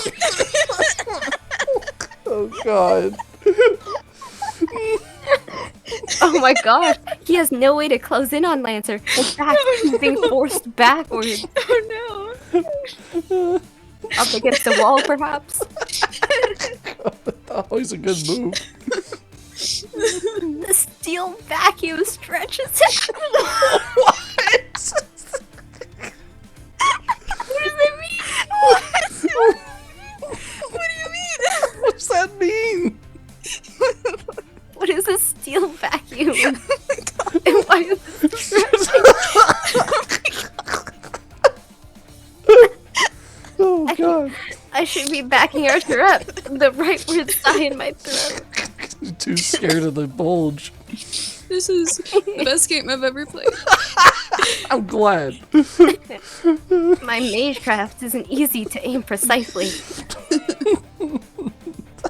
I risk hitting Archer too, if he can't get far enough away. It's not. She doesn't have good aim. Oh god. He's pushing Now him with up that, against the wall. Yes. Meanwhile, Lancer's advantage rolling deep in. What? Who wrote this? And to be honest, I'm captivated. She's a Fujoshi. Alright. Oh my god. So this is a battle. She's like, this is I wasn't amazing. expecting this kind of a battle. She's like, I can't look away. It's so captivating. I'm captivated by their duel. The Holy Grail War is a battle between familiars of the highest order, heroic spirits, beings that we mages can't begin to approach. Servants, dueling it out in front of a school. Jesus, guys. Get a room. It's after Familiars hours. divided. Familiars divided among 7 classes and roles, serving 7 masters. Supreme familiars called forth by the Holy Grail itself. Wait, this is so tragic, Yaoi, because they're like serving other people, so it's like forbidden love. Yeah, Yeah, they can't love each other, they have to fight to the death. God. that's right. Poor guy. Poor guys. Familiar is really a misnomer for them. Familiars are supposed to be subservient minions who act Minions? on behalf of a mage. Oh god. Banana. Not Despicable Me. Puss in Boots. Normally, you'd imagine something like Puss in Boots. What? What? Oh my god, they're actually talking about the DreamWorks. An elegant white bird Huh? or a disobedient black dog, something like that. Now her mind's going to other places. She's getting distracted. Yep. It's Those just so sorts of beautiful. familiar, real, captivated by their duel. Those sorts of familiars are what a typical mage can manage to command. Familiars are just that, from the Latin for a menial servant. It's inconceivable that a mascot used for menial labor would be stronger than its master. Servants are a different story.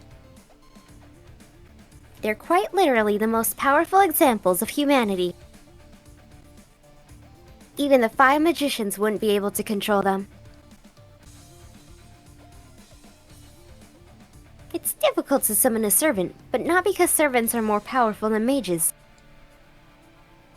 Servants are beings that surpass magecraft itself. To be clear, servants are heroes of the past. Myths, legends, fables, histories. We call the glorious superhumans from our traditions heroes, whether the tales are true or not. Immortalized by what humanity says about them, they cease to be merely human after death and ascend to something greater.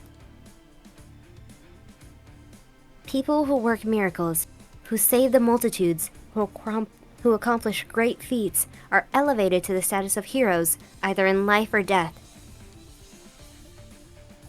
They become a type of elemental we call heroic spirits, guardians of the human race. It doesn't matter whether they were historical people or characters from mythology. Heroes are created by the thoughts of the people. We imagine them as the idols we wish they were, and treat them as if they were real. Objective truth is irrelevant. Fame and faith are sufficient to give form to these legends. They're humanity's ultimate ideals, the greatest among us. Among Us? Yep. They're not imposters. They are innocent crewmates. That's what it means to be hero and a heroic spirit. When imposter is sus. Impossible.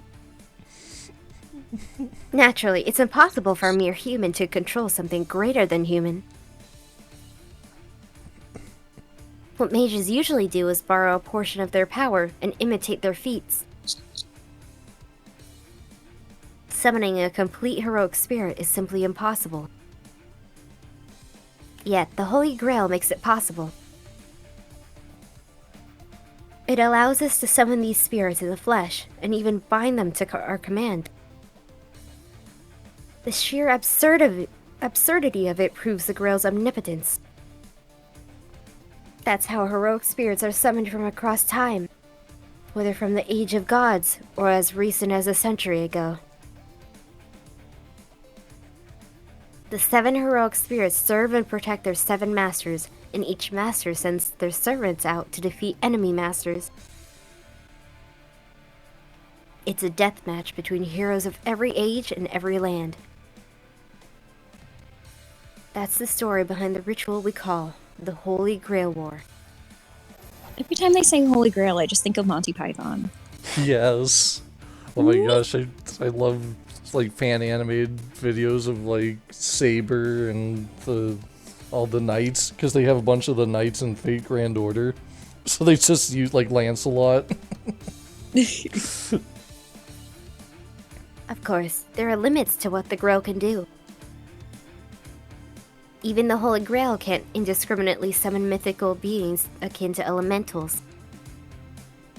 Just as a form created by the people is required to maintain the 6th theoretical factor known as demons, Huh? heroic spirits need a material form to operate in this world. This is their temporary label and the way they're allowed to exist in this world. The Holy Grail provides vessels that heroic spirits can easily materialize in, called classes, and only heroic spirits that fit these classes can be summoned. A class is like a passport that lets a heroic spirit visit the modern era to act as a familiar.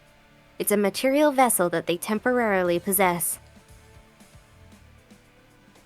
There are 7 masters and 7 heroic spirits to serve them. Each is assigned one of 7 classes. Saber, the Knight of the Sword. Lancer, the Knight of the Spear. Archer, the Knight of the Bow. Rider, the Cavalier. Yo, Caster, the Mage. edgy boy. Hello? Assassin, the Silent Killer. Berserker, the Mad Warrior. Only heroic spirits with attributes corresponding to the 7 classes can be summoned to the modern world, and they become servants whom the masters command. That's the servant system. Humans summon and make contracts with heroic spirits beyond our ability to handle, all in hopes of winning a miracle beyond our ken. It's the greatest of battles that can only happen here in this land, like no other Holy Grail War. She's monologuing. She really is. And that's okay. Oh. The duel reaches an even higher pitch. Oh.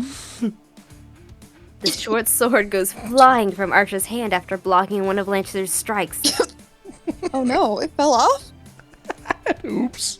Lancer's skill is consummate. That's gotta hurt. Ouch. A seemingly straight thrust suddenly whipped into a disarming arc at Archer's wrist. It was an attack that Archer couldn't have avoided, even if he saw it coming. There isn't an effective way to parry the spear with his sword. No, there's not. A forceful block is countered even with an even keener strike, while defending with minimal force will never create an opening to exploit. The clash between sword and spear is shaping up into an intense struggle to defeat an enemy outside of Archer's reach.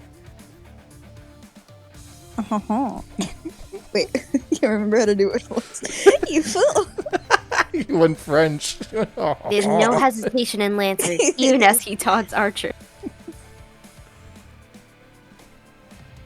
He pauses from the constant pressure he puts on Archer. There's no hesitation.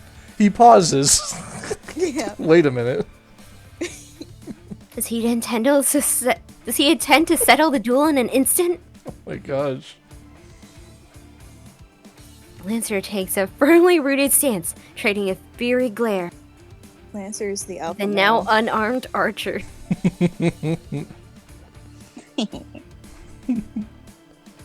It happens in an instant.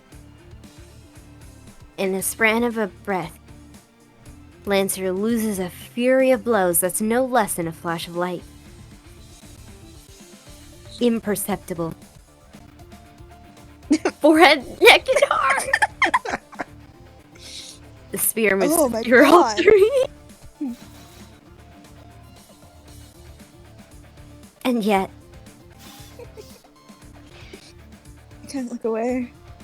another flash of light counters the first that I couldn't even follow.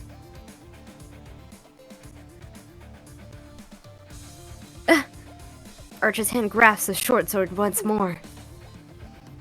Oh, he got it back. Like the Good weapon job. he used earlier, it's a Chinese sword not dissimilar to a cleaver. But the greatest difference between them is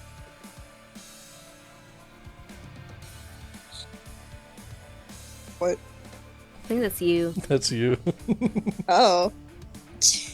A dual leader. Egg? What voice was that? Sorry, I was thinking of Yu-Gi-Oh. Blade and blade. In each hand he grips a sword, each clearly meant to complement the other. What do you mean? Playing swordsman, are we?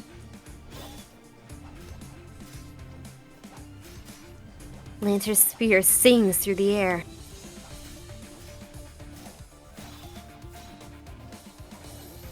It becomes even faster, as if to herald Archer's certain death. So this is what they call a sword fight. So this is it. The duel becomes a symphony of clashing blades. Two steel instruments play a resounding chorus.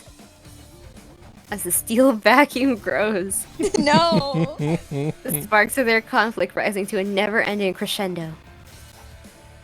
Their battle is like a vacuum. What does that mean? Well, Oh, here we it go. sucks in all the air around it, making me feel like I'll be cut even if I dare to approach. It all happened in an instant, really. But as I watch with bated breath, the moments seem to stretch on. Yeah, girl's just watching. Lancer keeps his foe out of his fatal pocket, while Archer attempts to close the gap with his shield of dual swords. They've clashed over 100 times already, Oh my Archer God. losing a weapon each time. Wait, how many weapons did he have? Well, Two? Too many? Well, but it says right apparently here. he lost 100, so, you know. Because this next line. He can regenerate? What?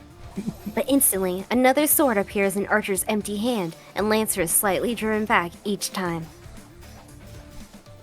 Lancer finally acknowledges his miscalculation.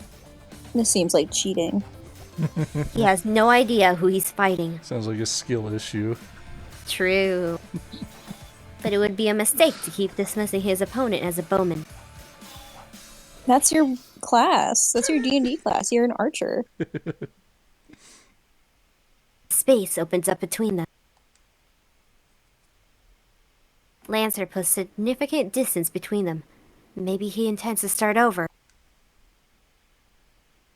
That agility isn't normal. Archer's charge defies human ability, but he's sluggish next to Lancer. The swiftness of Lancer's retreat had the speed and grace of a leopard. 27. I disarmed you 27 times, yet you still have more?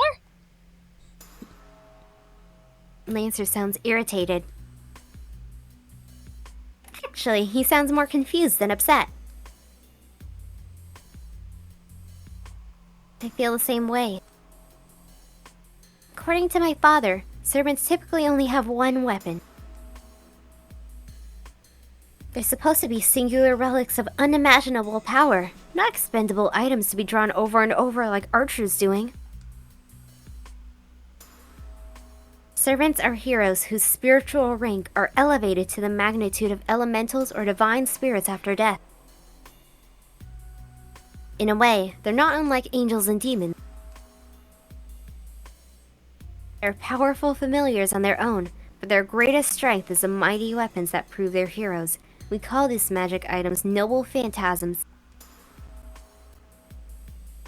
They are the favorite weapon or armor that a servant used while it was a living hero, and it's literally the servant's secret weapon.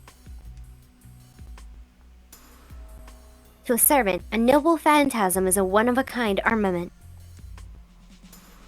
It's the servant's indispensable ultimate weapon as well. The same goes for Lance's spear. It can exhibit its power as a noble phantasm if he so chooses. A noble phantasm is a formidable weapon on its own, but its true power is expressed by invoking its true name. Heroes' weapons are known to have slain dragons and gods, to have conquered the earth. Servants activate noble phantasms with their own magical energy.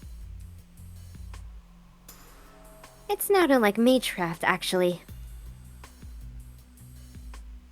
Servants use their noble phantasms as catalysts to recreate the destruction from their legends. A noble phantasm is most certainly not as disposable tool.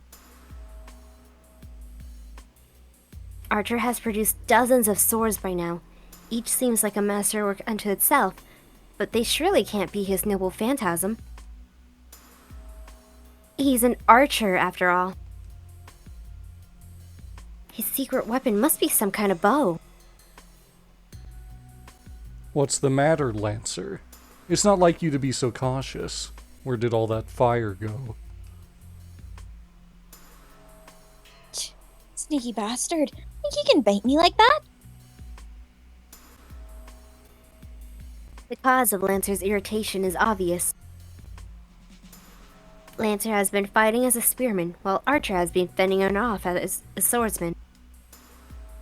Meaning that Archer hasn't revealed his cards yet. That must be frustrating to deal with.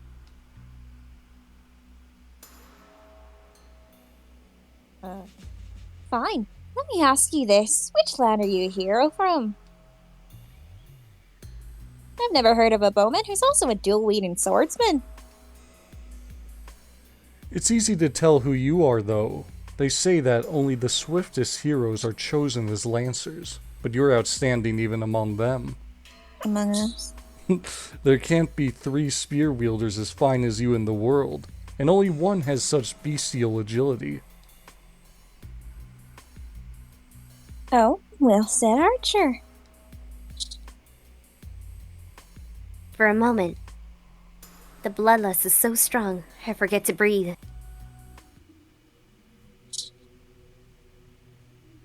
Lancer's arms move. He's got cake. Yeah, he It's does. a deliberate stance, without any of the nonchalance he's shown thus far. His spear tip dips, as if to puncture the ground, but Lancer's eyes bore straight through Archer. And you will taste my killer technique. I won't stop you. You're a foe we have to overcome sooner or later. Lancer lowers his stance. Simultaneously, a thorny, bitter cold overtakes the schoolyard. The air freezes. I don't mean that metaphorically. It's literally ice cold. All of the mana in the atmosphere freezes solid. Only the warrior Lancer is allowed to breathe in this space. The sphere in Lancer's hands is undoubtedly magical. Its true form eager to burst forth. Oh no! Yeah, that's about right. He's going to die. What? I don't know what kind of noble phantasm that is, but Archer's British. It's the first time I've had this kind of premonition, and as hard as it is to believe, I don't doubt it for a second. If Lancer unleashes his spear, Archer will die. That's absolutely certain. As Lancer says, his spear means death. Somebody says, ah. Archer will lose. Lancer will stab him through the heart, and he'll die. But I already did that. Despite that, Tried. despite these premonitions, despite this insight, I can't even help Archer. I feel like if I so much as lift a finger, it'll signal the beginning of the end. If there's a way to prevent Archer's defeat, then it can only be... Who goes there? the sudden appearance of a third party whom we've all overlooked.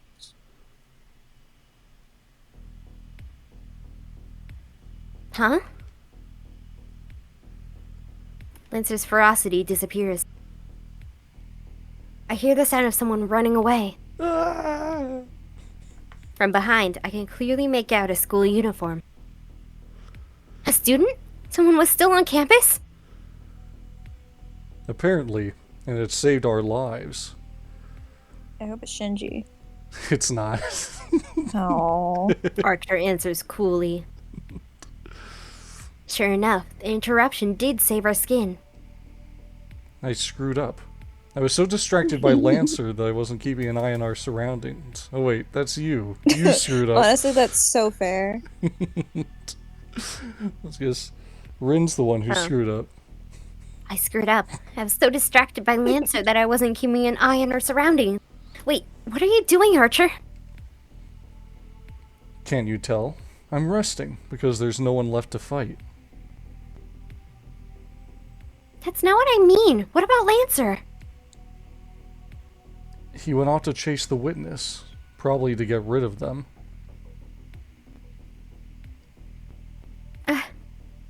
For a moment, my thoughts grind to a halt. After them, Archer! I'll catch up!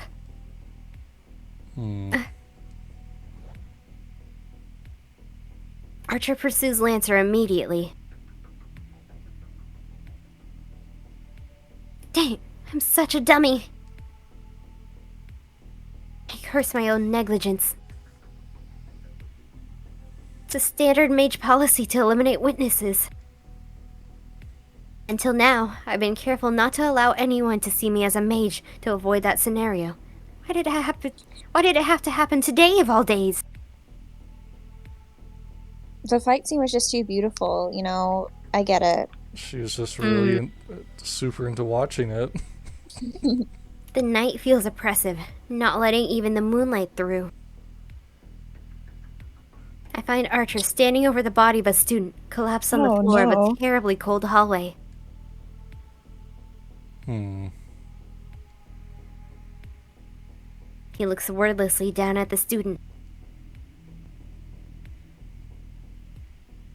An odor reaches my nose. The sight of slowly pooling blood makes me realize that it's a smell of death.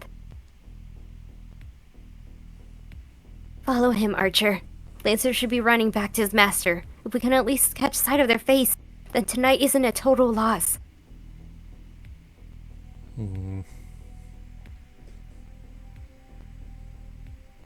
Archer goes off after Lancer. Only the fallen student and I remain in the corridor. I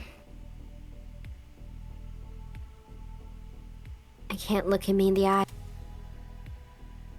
But I have to. This is my fault. This is my fault. This is my fault. Since I was young. Since I made up my mind to inherit the Tohsaka legacy, I've been prepared for this. Mages aren't governed by good or evil. I've known all along that this path would be a bloody one.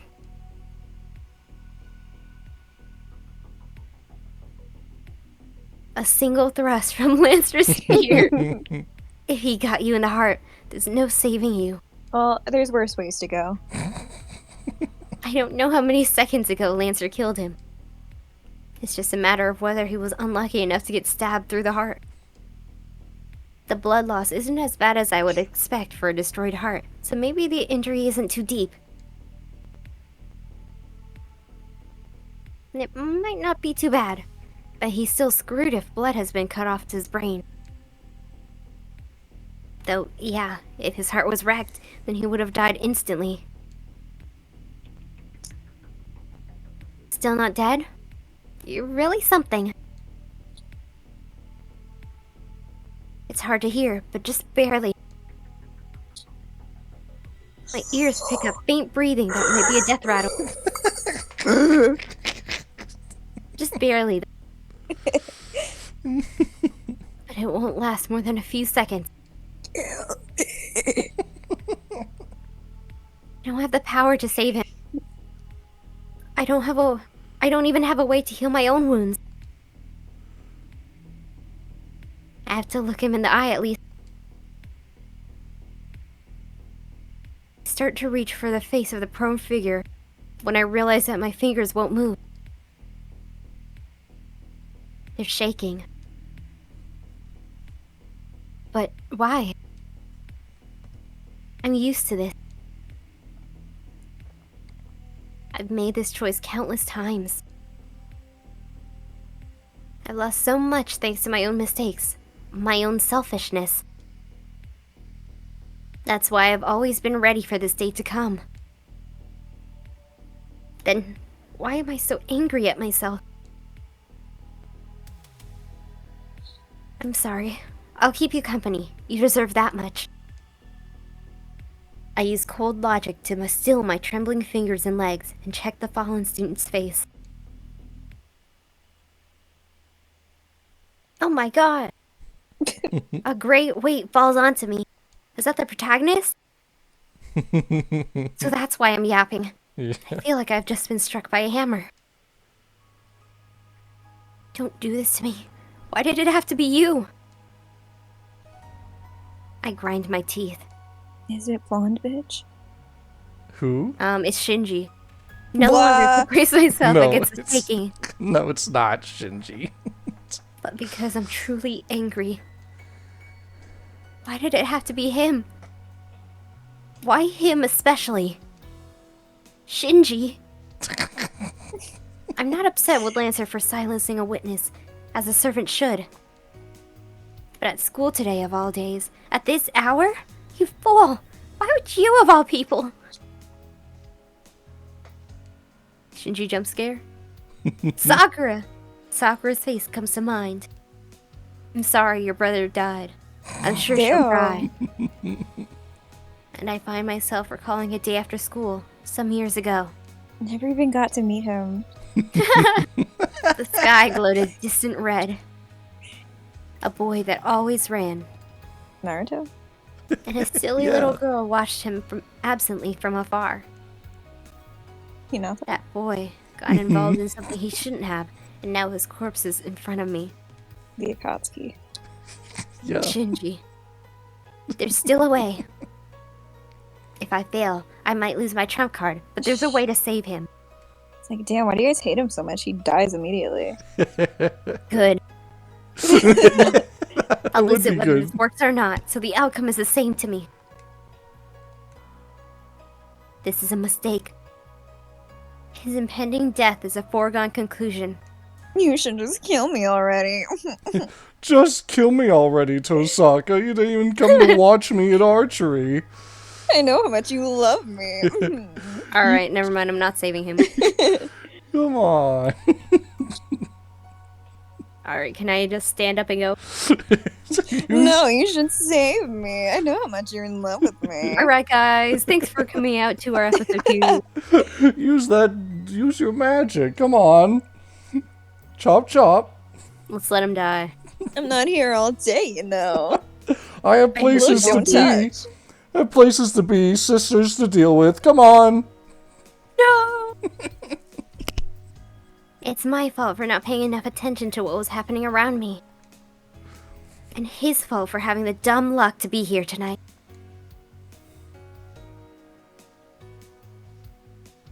There's no need for me to go this far for him.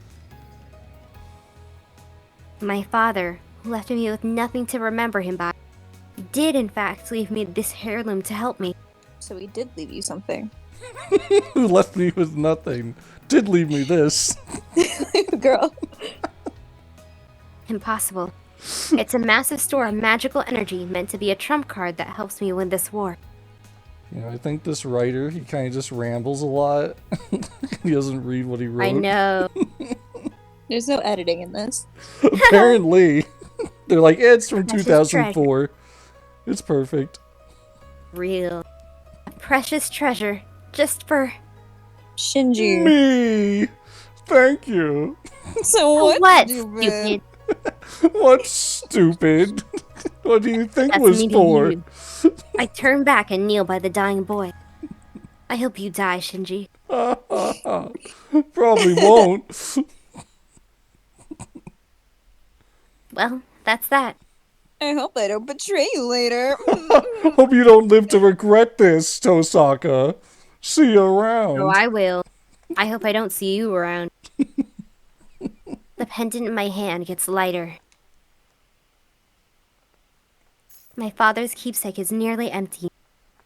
With a clink, I drop it on the guy who was a second away from becoming a corpse. Oh. party. Hopefully it's not Shinji. Nothing else I could have done. There really was no other way.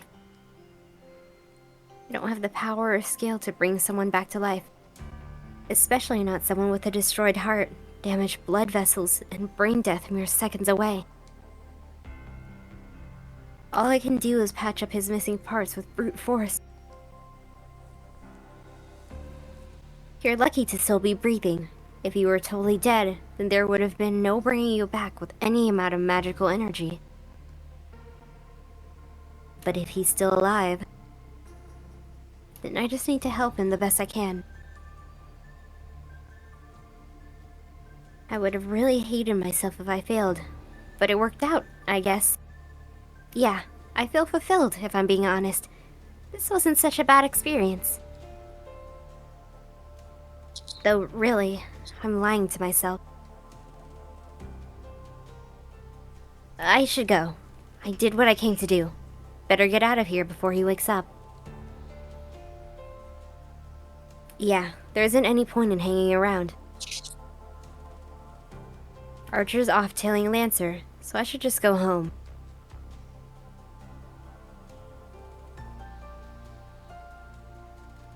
On the way home, I remember. I left my father's memento at school, though now it's just a pendant with all of its magical energy wrung dry. Oh well. I don't suppose I need it anymore. It might have a little bit of energy left in it, but it's less than the 10 gemstones I'm carrying. What Father wanted was for me to have enough magical energy to win the Holy Grail War. Now that I've used the resource up, its container doesn't mean much.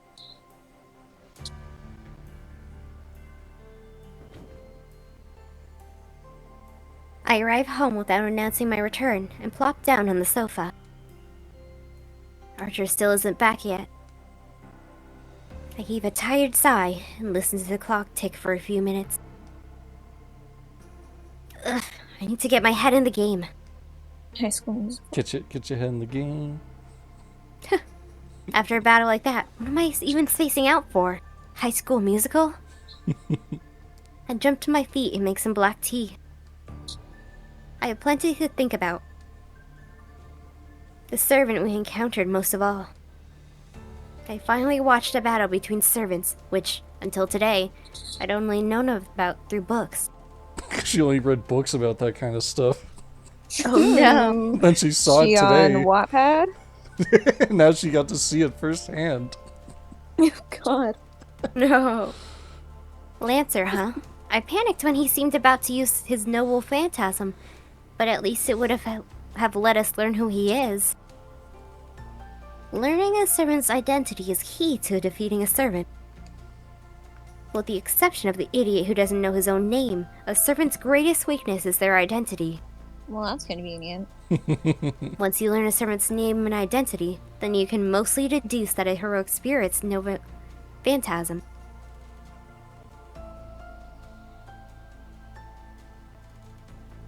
It goes without saying that since servants are heroic spirits, they have legends associated with them. Unraveling their history can reveal a lot about their abilities. Masters address servants by their class names to hide their true name. The more famous a hero, the more likely their weapons and weaknesses are to be known. You know, for something that goes without saying, you're saying a lot about it. So it goes without saying, talks about it for 5 Maybe I'm minutes. trying to give exposition for you. Yeah, you were the one who wanted it. Yeah. Or something. I don't know, Baka. A heroic spirit who's become a servant will never willingly divulge their identity. That knowledge is reserved only for their master. There's a tacit understanding that a master conceals their own servant's identity while trying to figure out the identities of other servants. Including this one. There have been 5 Holy Grail Wars thus far. Each servant's quality depends on the caliber of the summoned heroic spirit. Naturally, a famous hero, or one with a legendary weapon, is powerful. Accordingly, it's difficult to summon such heroic spirits. For that, a summoner needs a connection to the whole heroic spirit they're summoning, such as the weapon the hero wielded during their lifetime. Even the Mages Association, with all its resources, only has a few such items in its possession. That's why most mages, myself included, summon a heroic spirit whom we have an affinity with. A servant's strength is determined by the caliber of the heroic spirit, or so the logic goes.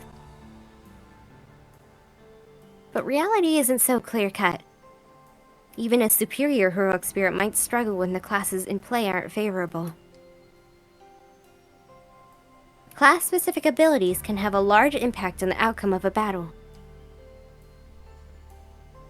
Each of the 7 classes comes with additional abilities, and the interaction between these can allow one to triumph over a stronger opponent. To continue the example, it's said that great heroes were defeated by lesser-known heroes in each of the previous 4 wars. As far as I know, the best servant class is Saber.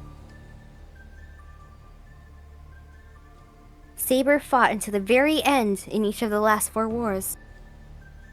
Saber, Lancer, and Archer are said to have powerful magic resistance. Magecraft isn't effective against these 3 classes. After all, they're warriors from ages of myth and legend when magic was still prevalent. Spells cast by modern mages would probably fizzle out on contact. That's why the first 3 classes are generally considered the most desirable. The other class to watch out for is Berserker. Heroic spirits summoned in this class lose their sanity. As the name suggests, they become crazed warriors and puppets of their masters, but are strengthened beyond the powers they had in life. It's also worth noting that the stronger a servant is, the greater its burden on its master. In the past, masters who drew berserkers couldn't control their servants, and ultimately self-destructed due to running out of magical energy. No exceptions.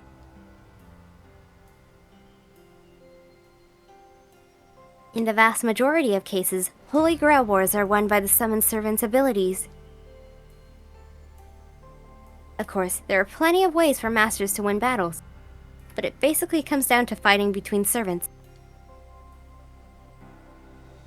That's why a master needs to commit the utmost diligence and effort to summoning a servant.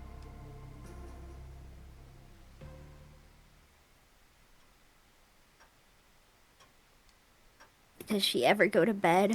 We're so close to the end of the prologue. I know. I'm like, we're almost there. Just Please, Rin. Discontented, I decide to come up with projections for the battles to come. Before long, it's 11 p.m. Yes, I fixed the clocks already. Archer comes home. Welcome back. How'd it go? Sorry, I failed. His master must be a cautious one. I was at least able to tell that Lancer's master isn't on this side of the city. Figures. Lancer was all alone, and his master didn't seem like the type to show themselves.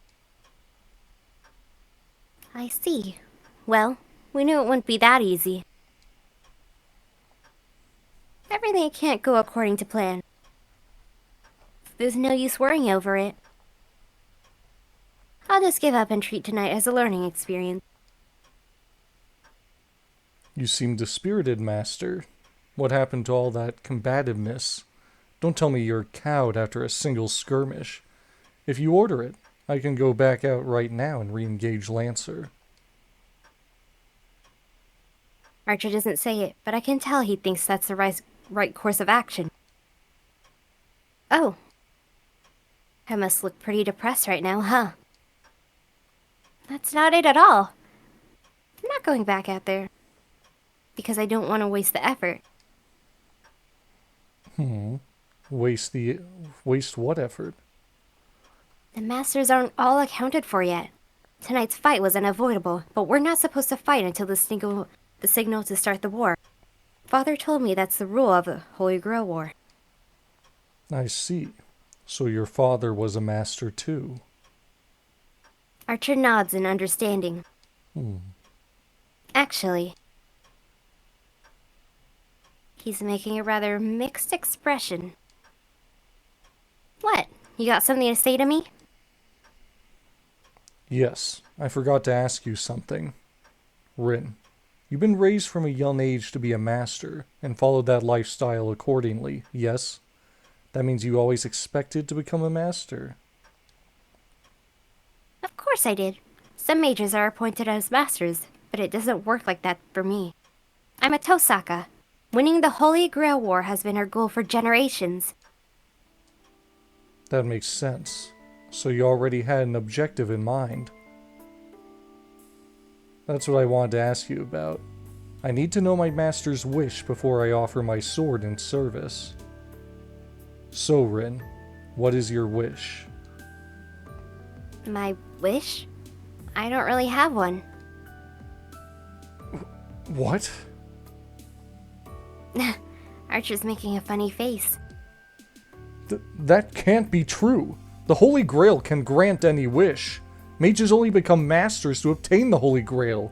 So what do you mean you have no wish? Archer drops all pretense.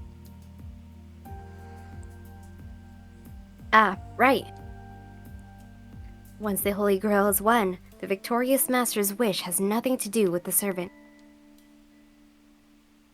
But that's weird. Father mentioned that servants have their own wishes too, but that's their own business. It shouldn't matter to Archer whether or not I have a wish. Fine. Since you don't have a specific wish, what about a general one? Like conquering the world, for example. Why?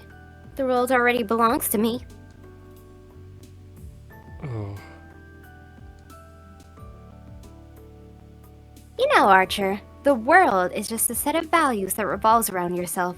I've had that ever since I was born. I don't need to take over something that's always been inherently mine.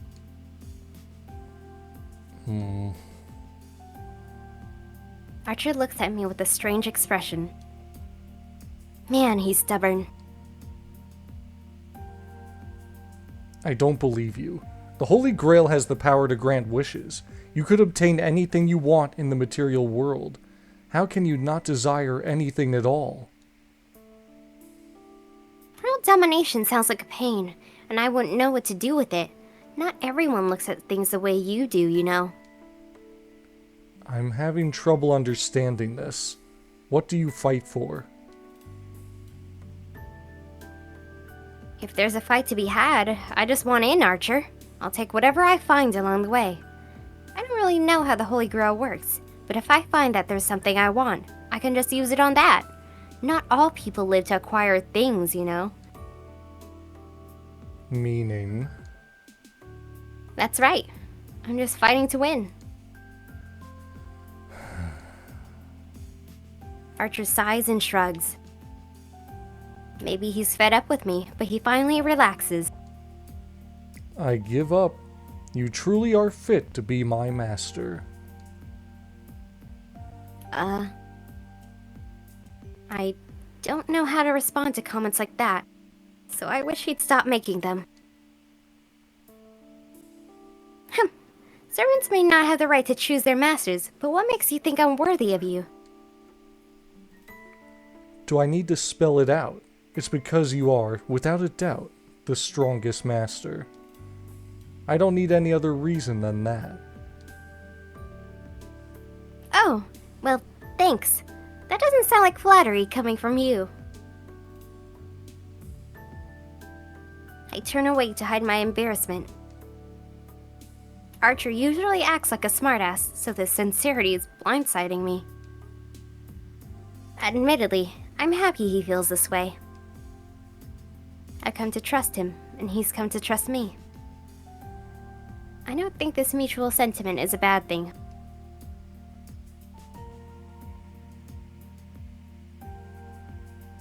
I suppose we should take a breather then. The 7th Master is yet to appear, but it might not happen right... Wait, Rin, what happened to your jewelry? My jewelry? Oh, you mean the pendant? I forgot it back there. It doesn't have any power anymore, so I don't really need it, do I? I suppose not, if you say so. Yeah, it's just a keepsake from Father, but it's hardly the only memory I have of him. Don't say that. You don't always have to act so strong, Rin. As he nags me, Archer holds out the pendant I left at school.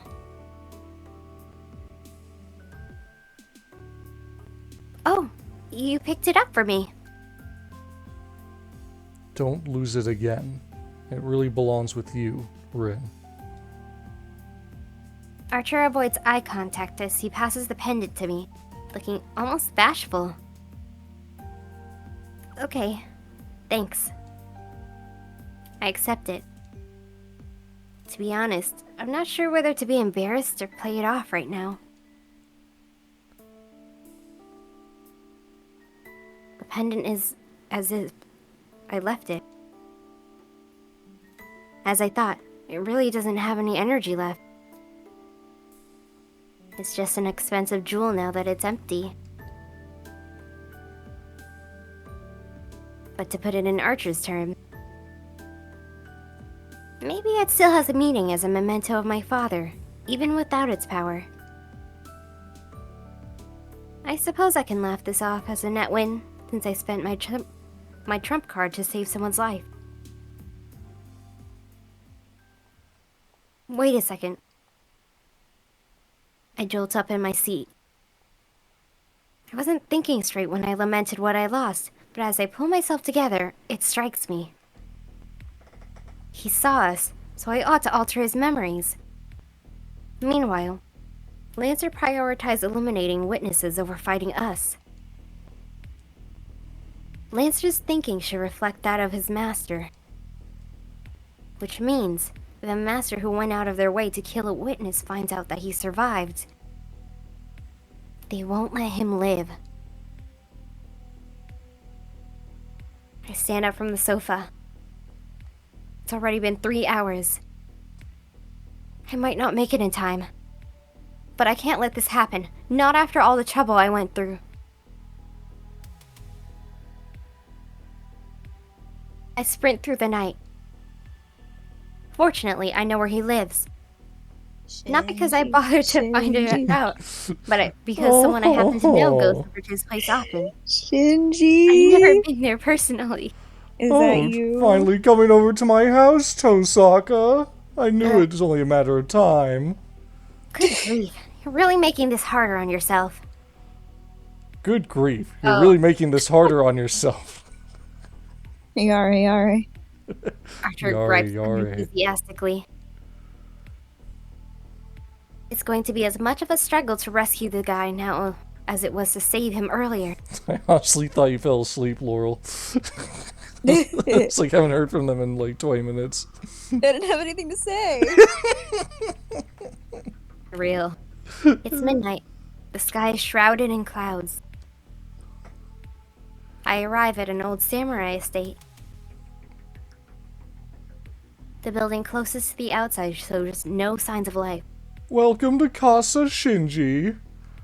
My casa, Sukasa. It looks ugly. Oh, damn.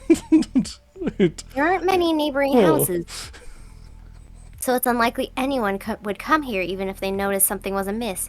It's an That's acquired. right, nobody would notice if you were gone. It's an acquired taste. Everyone would know. My breath misses white. I'm the captain of the archery team. Vice captain, actually. The wind picks up. It must be pretty strong because the clouds are starting to move. I find myself trembling despite the temperate Fuyuki weather, and a chill runs down my spine. Uh-oh.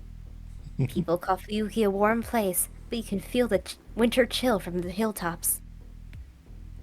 The air is bitingly cold. The chill presses in and makes it hard to hear. In the midst of this air that seems conquered by the cold, I keenly sense the enemy. He's here, the Lancer from earlier. I bite my lip. Something's on the other side of the outer wall. Lancer must have already infiltrated the house, waiting for its witless owner to come home to his death. We'll just have to jump over. I'll think about what happens when it happens. Just as I'm about to order Archer to go in, I get flashbang? Flashbang. You get run over? A flash. It's my security system, pretty top notch. Get hit by truck again. Good. From the house emerges a radiant white light bright as the sun. Its presence is all-consuming. The power radiating from Lancer is being washed away by the newcomer's even greater aura. An instantaneous explosion of ether gives the spirit physical form, and the summoned being overpowers Lancer. Did you give him your power? My goat. My servant is better than Lancer. Stinky Lancer. Oh my god. No way. All I can do is whisper in awe. But the truth is staring me in the face. As if to prove the point, Lancer bounds over the wall, fleeing the compound. That's right, run away, Lancer. Hey, Archer. Is that one of your hypotheticals? Perhaps, but now all 7 of them are here, Rin. Oh my god. Archer is calm. Meanwhile, my rational thought goes flying out the window. What happens next should have been obvious, but I'm not thinking straight.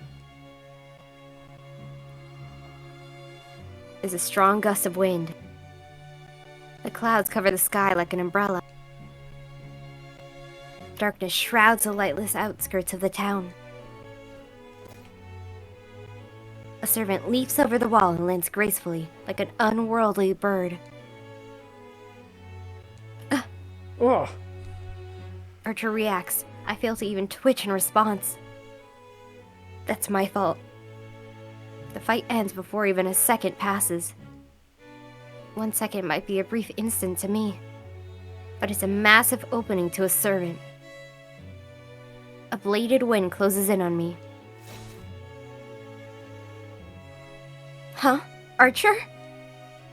Archer lunges in front of me, while the servant cuts him deeply. It really was just an instant. Is Archer, who so gracefully fended off Lancer's brutal assault, going down in one hit?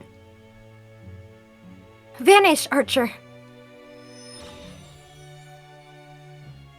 I made it in time. I'm in his Pokeball. Yep. But before the servant's next strike takes off Archer's head, I force him to retreat. Pain throbs in my right hand. Because it was such an extreme order, I used up one of my command spells. Now I only have one left. But this was for the best. It's worth losing a command spell or two to make sure Archer doesn't die. Without skipping a beat, the servant comes for me next. Don't underestimate me.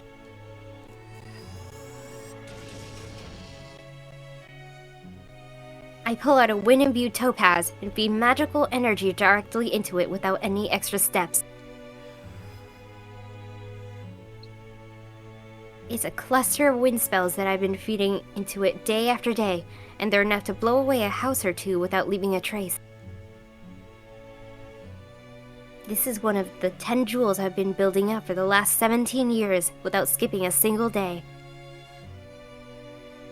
Even if I can't beat this thing with it, it should be enough to slow.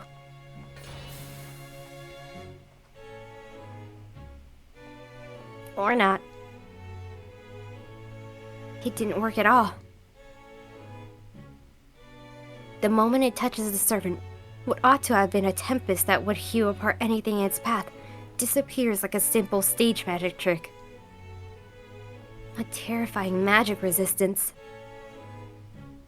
Are you telling me that a mage doesn't have enough magical energy to hurt this servant?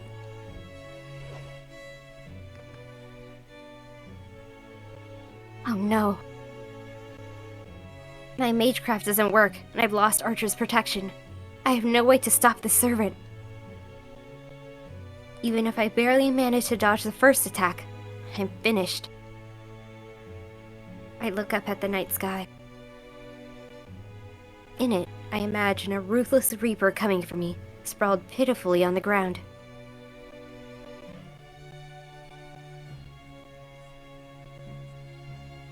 My goat. It's her best girl. What? The wind blows. Through a break in the clouds, the moon peeks out through this spiral-like sky. The moonlight highlights her elegant profile. So this is the face of the servant who drove off Lancer. Took down my archer in one blow, and shrugged off my magecraft like it was nothing.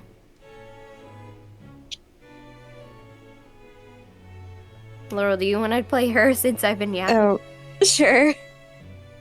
I don't know what she sounds like. I'll do my best. Just sounds cool. Oh, Stoic. yeah. That was an admirable display of magecraft mage. That's my cool guy voice. Good The job. girl's voice rings clear like a bell. Yet her voice is a step of nightmares at this moment. Is it? But this is the end for you, Master of Archer. The sword she's thrust at me seems to shine. Oh, I hope this I is an know actual that this sword is this my time. dying moment. No, it's still the same one that Lancer had. Oh my god. How'd she One get it? glance is enough to figure that out. Magic. She pulled it out. Wait. Did she whip it out? She whipped it out. Wording. This is the card I wish to draw. The sword-wielding hero said to be the most powerful servant.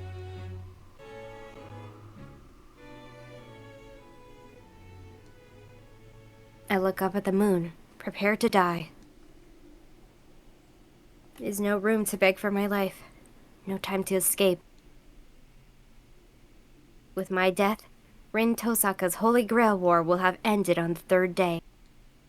That's embarrassing. You'd think I'd go out hating my foe, feeling nothing but shame and regret. But I don't feel that way at all. Something's seriously wrong with me. I'm one moment away from certain death, and here I am, entranced by my killer. Okay. Use the Riz. He had the skin of a killer, but it's frustrating to be sure. Is this game sapphic? Is it Maybe. what? Are there lesbians here? Maybe. There is one H scene. 2. With the lesbians?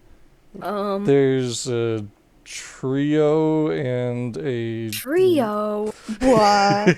What? there's a trio God, scene. Bi icon?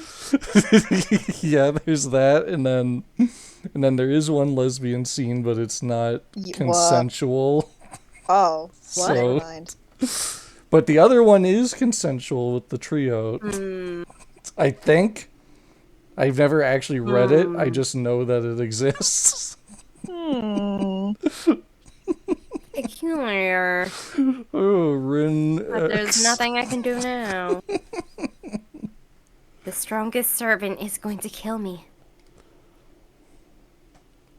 She looks all at once heartless, utterly noble, and so very beautiful. I want to kiss her on the lips. Oh my god. Maybe Your in gay is showing. maybe in one H scene. the trio. Damn, these bitches gay. Oh, okay, well, I have to cut this out, but yes, it has. This is like my favorite of the openings. This one goes so hard. Here we go. Hey, who's that ginger guy? The protagonist, Shiro. He's the protagonist? Yep. Why is he not here then? He's the one He's we kept dead. calling Shinji. Wait, what? You'll see. This was just the Wait, prologue. so Shinji isn't the one who died? No, it was not Shinji. Oh. That was- there's happy. Is she his sister? She's Shinji's sister. Oh, He doesn't have a that's sister, unfortunate. so Shiro doesn't roll that way. All of his love interests aren't related to him. Hey, weirdo. Who's that really tiny person? I guess you'll find out.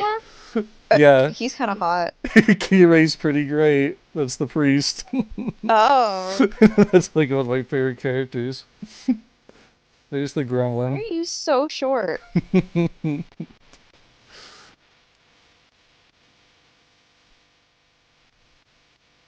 There's Shinji. Ah, hey, dude. No. This is so rad. I was hoping it had. I was hoping it was the version of the game with these openings. Because Fate Stay Night has like 20 openings from all the times it's been re-released in the animes. Woo! And now we unlocked the title screen. We did it. We did it. We got through the prologue. What a grind. Right? That's probably like 5 hours altogether. So that was Rin's prologue. Next time we do it, we have to do the prologue from Shiro's POV, which means I have to yap. Good luck, man. It's like Rin's thing was like 5 hours, and then Shiro's is like between the 3 routes, it's like 100. No, that's okay. 100? Because it's 3 different games, pretty much. Each route is essentially a different game. Oh my god. Because each route is a different love interest, pretty much. You got the 3. Is there romance in this game? There is. Mayhap. Yay! So I think first we have to do. I don't think you have to choose which one. Like you have to play through the first route, then that unlocks the second one, then that unlocks the third one. From my understanding. Woo! Well, that was Fate Stay Night. Hope you enjoyed, audience, and we'll maybe see you in episode 3 whenever we decide to do that. Bye for now. Bye-bye.